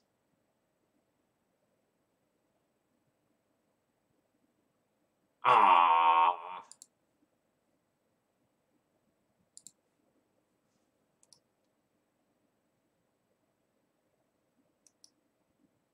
All right, yeah, okay, Force doesn't work there. Opponent's at 1. Yeah, we just need to dodge a bolt. Which we did. Deck's great. All right, we are currently 3-1 with my awesome Queen Marchesa D&T deck. I'm going to go ahead and run to the restroom. I will be right back, and then we'll go into our 5th and final round of this league.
Alright, folks, hello, my name's Phil Gallagher. I run Thraben University, a site dedicated to Legacy D&T. And today we're sort of playing a Legacy offshoot deck, sort of a three-color Queen Marchesa D&T deck that has sort of taken away some of the common D&T cards for the sake of some experimentation.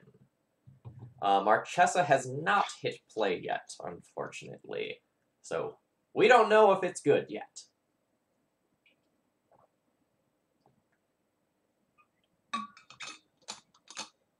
While we're waiting to go into the last match, I do want to take a minute to thank a couple of my sponsors. Card Hoarder for letting me borrow the sweet cards for this deck.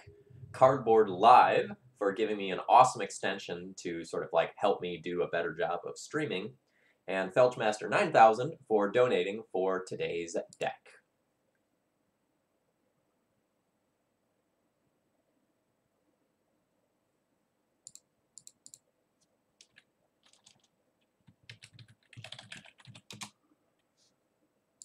Alright, I think my opponent plays Reanimator.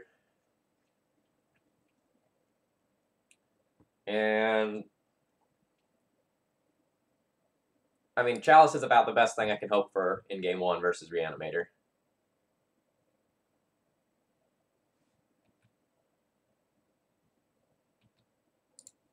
Double Chancellor. Rough.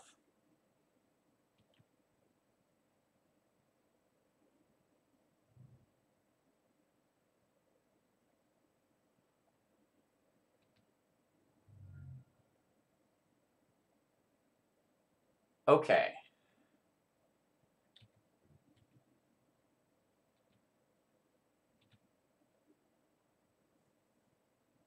Let's look at my main deck. Can I beat this under any circumstances?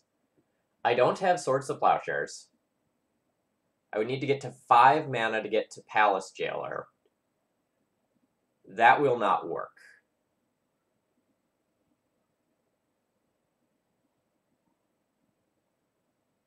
At 4 mana, I could Eldrazi Displacer and blink it out forever.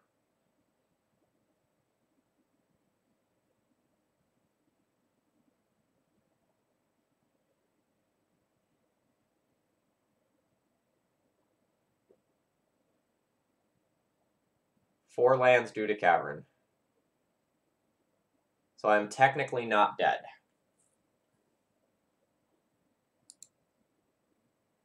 Alright.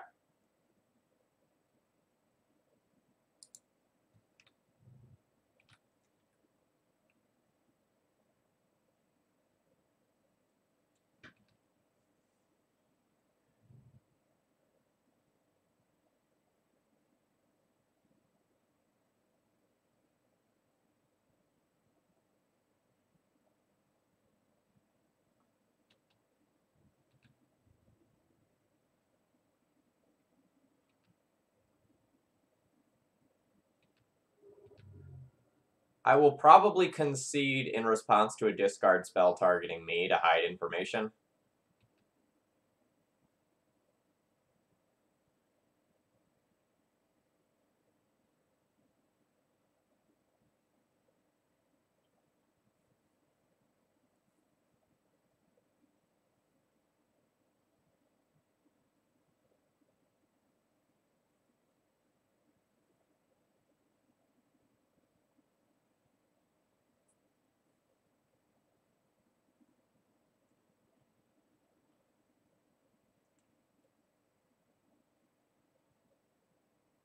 Alright, second one is unbeatable.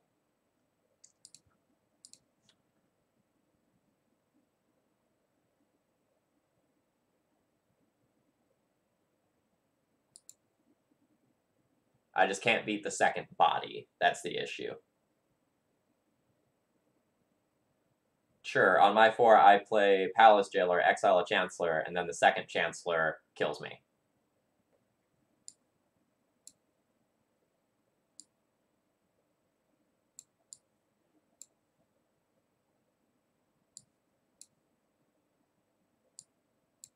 Alright, this is the pile of cards that I would consider, for various reasons. Ballista seems bad. Marchesa's very slow. P and K is very slow. Jitte seems bad. We'll actually probably board out the entire Stoneforge Mystic package at that. And Orzhov Pontiff is probably not going to do anything here. The rest of these main deck cards are reasonable. Blade Splicer is not stellar.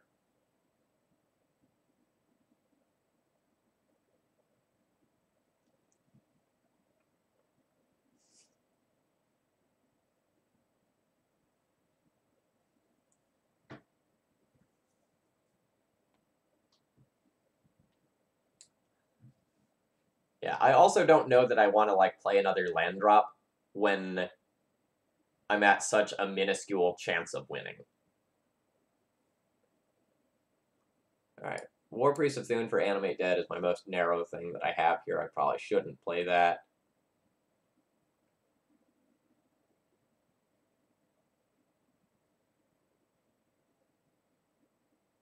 Everything else looks reasonable.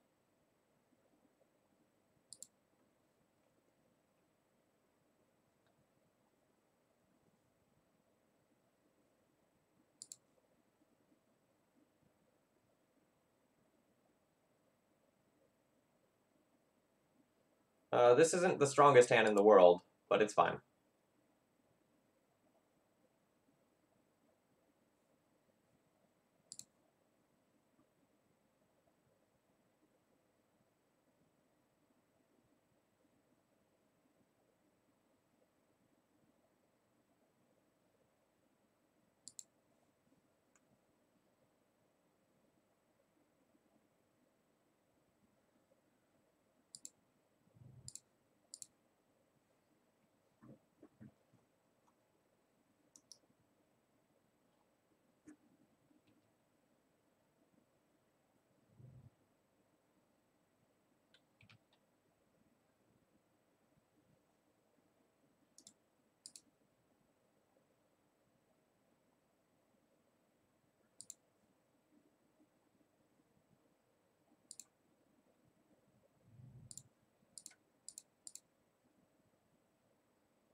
No, our opponent is playing Reanimator.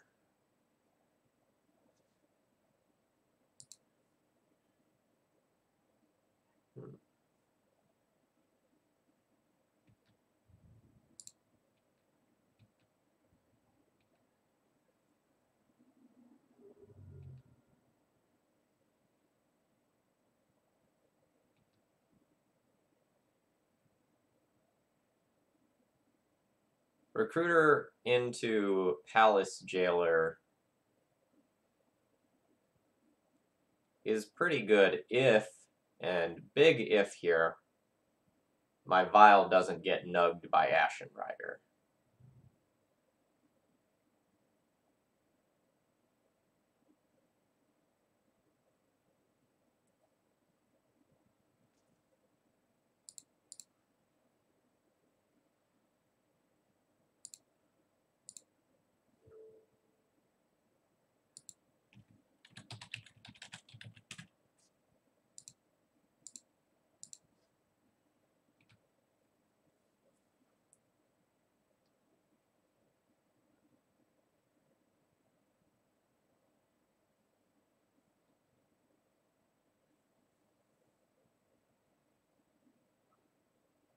My best draw would probably just be a land, honestly. So that I can play land, play Recruiter. Well, that was sans that happening.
This is fun.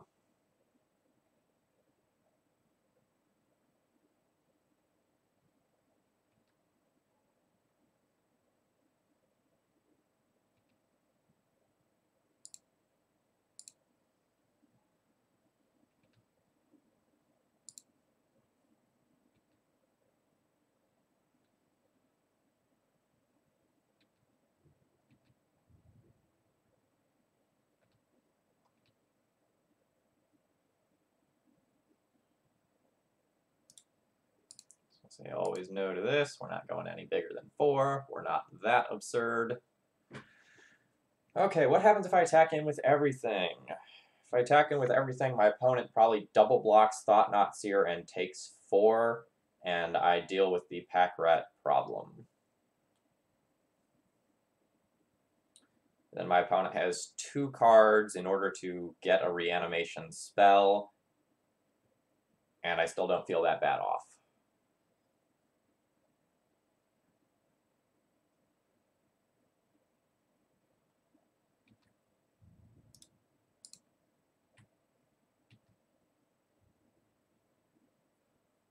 Alternatively, I could just attack in with Revoker and Thalia, but then my opponent just takes that hit and discards another card and then has 3 3/3s, and the kill becomes much more annoying for me. Ooh, just a chump.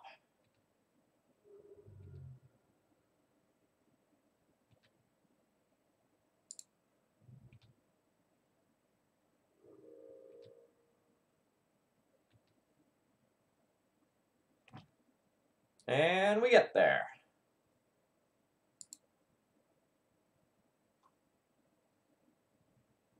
I don't think I want to change anything that I've sideboarded. I guess I know that my opponent has Pack Rats now.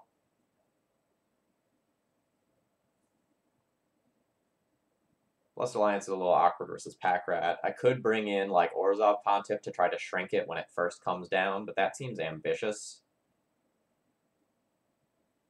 I think my plan will largely be beat through Pack Rat.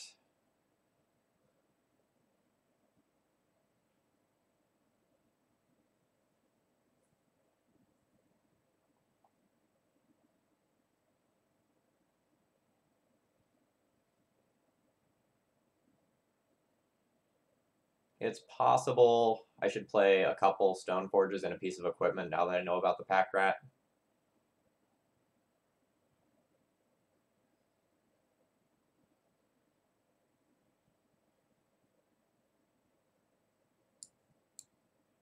I don't think I like the Magus if my opponent is just going to very aggressively fetch basics.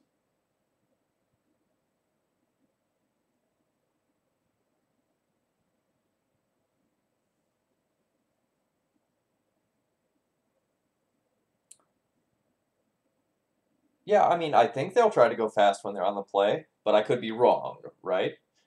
And it's very possible that they still need to hedge against things like Rest in Peace and keep the Pack Rat, and maybe like Show and Tell sort of package in the deck.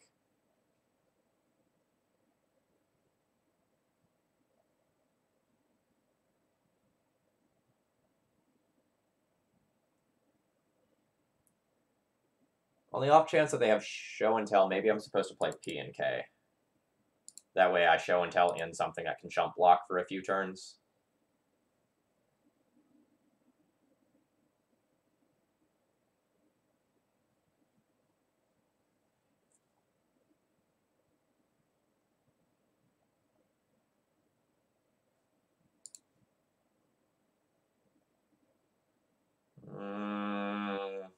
Is this a winning hand?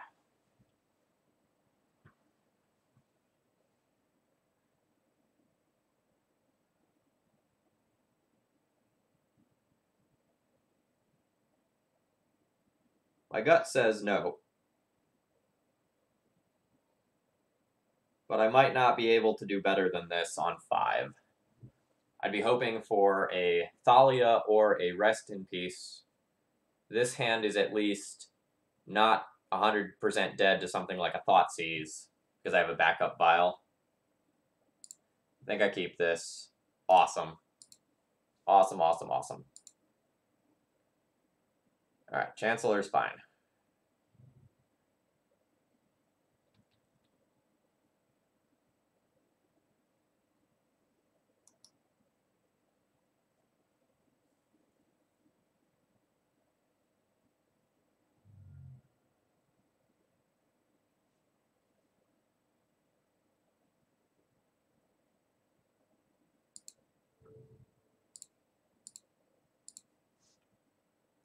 If I just draw lands for the rest of the game, this hand is fine.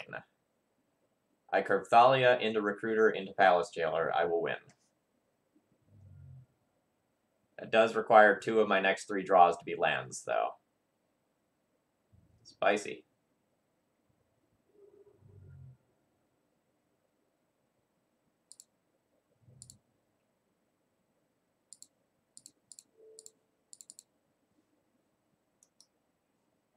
I'm not paying your tax. You pay my tax.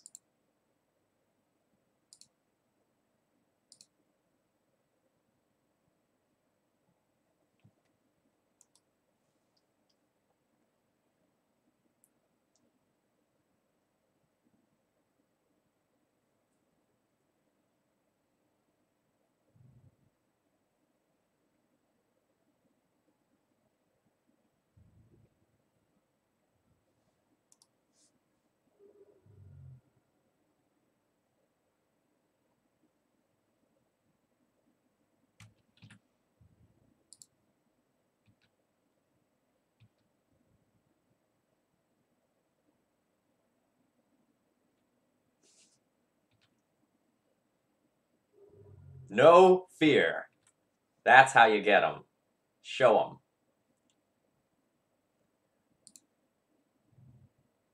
them. Note that I don't win this game if I revoke, right? I just need to rip a land and Palace Jailer next turn.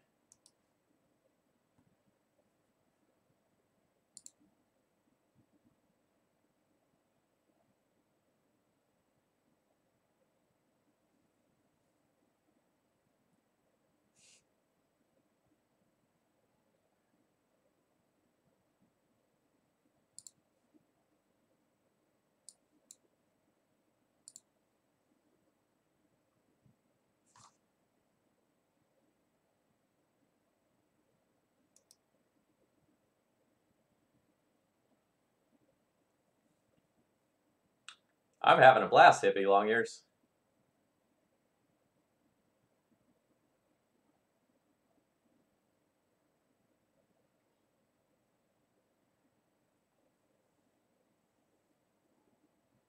Hey, Grizzlebrand, you say? That should mean I'm dead.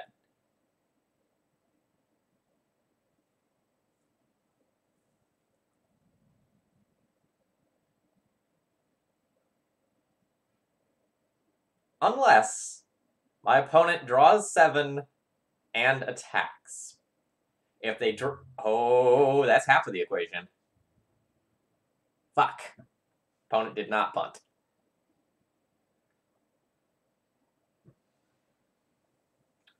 Alright. So I die to 2 giant flying idiots. So close. So close to turning that one around. If I had drawn a land, I nug the Artisan, which also takes the Grizzlebrand with it. And then I could Luxac into the second Jailer or a Blessed Alliance. Yeah, why doesn't Palace Jailer have Convoke? That would be so awesome, right? Okay, so quick recap on the deck list here. P and K and Marchesa never hit play in this event, so I can't say what was going on with them. Generally speaking, if you're going to play against a lot of combo and a lot of control, a deck list like this probably seems pretty good. But if you're going to play against a whole lot of Delver, then you have relatively few answers to some of their threats. This is by no means sort of like the most well-tested, or I don't even know if this deck is reasonable for an open metagame, but there were some ideas being tested here. You know, main deck Chalice of the Void seemed pretty good all day. Some of the cards I was playing, like Palace Jailer in particular, did seem quite powerful. The Ancient Tombs were fine. The Cavern of Souls were fine. We got punished by a couple of Wastelands a few times for the greed that this mana base has, but that was to be expected. So maybe I'll play something like this again. This was kind of for funsies on a Sunday morning while I was just kind of waiting for my afternoon plans to roll around. Um, I'd be happy to play something like this again, though. So let's take a look at what's coming up as far as like our streams go. So on Monday, I'm going to be playing a blue, white, red Stoneblade list with Keranos. On Thursday, I'm going to play a red Prison deck. And next Saturday, I'm going to play Orcish Lumberjack. Pretty excited about all of those. So I'm going to go ahead and wrap things up now. My name's Phil Galler. I run Thraben University. And if you enjoyed this content, please consider doing something to support me, whether that's following, subscribing to the channel, or doing a donation deck list. I decided that like I want to play another Marchesa deck, so I think when I hit 3 more donations, I'm going to play a 4-color loam deck with Marchesa. And I think that's going to be a lot of fun. And I hope you enjoy. Alright, I'm going to go ahead and turn you over to Cliffy81, who I hope is playing some Legacy right now. See you all again soon, and feel free to do something to support me. Cheers!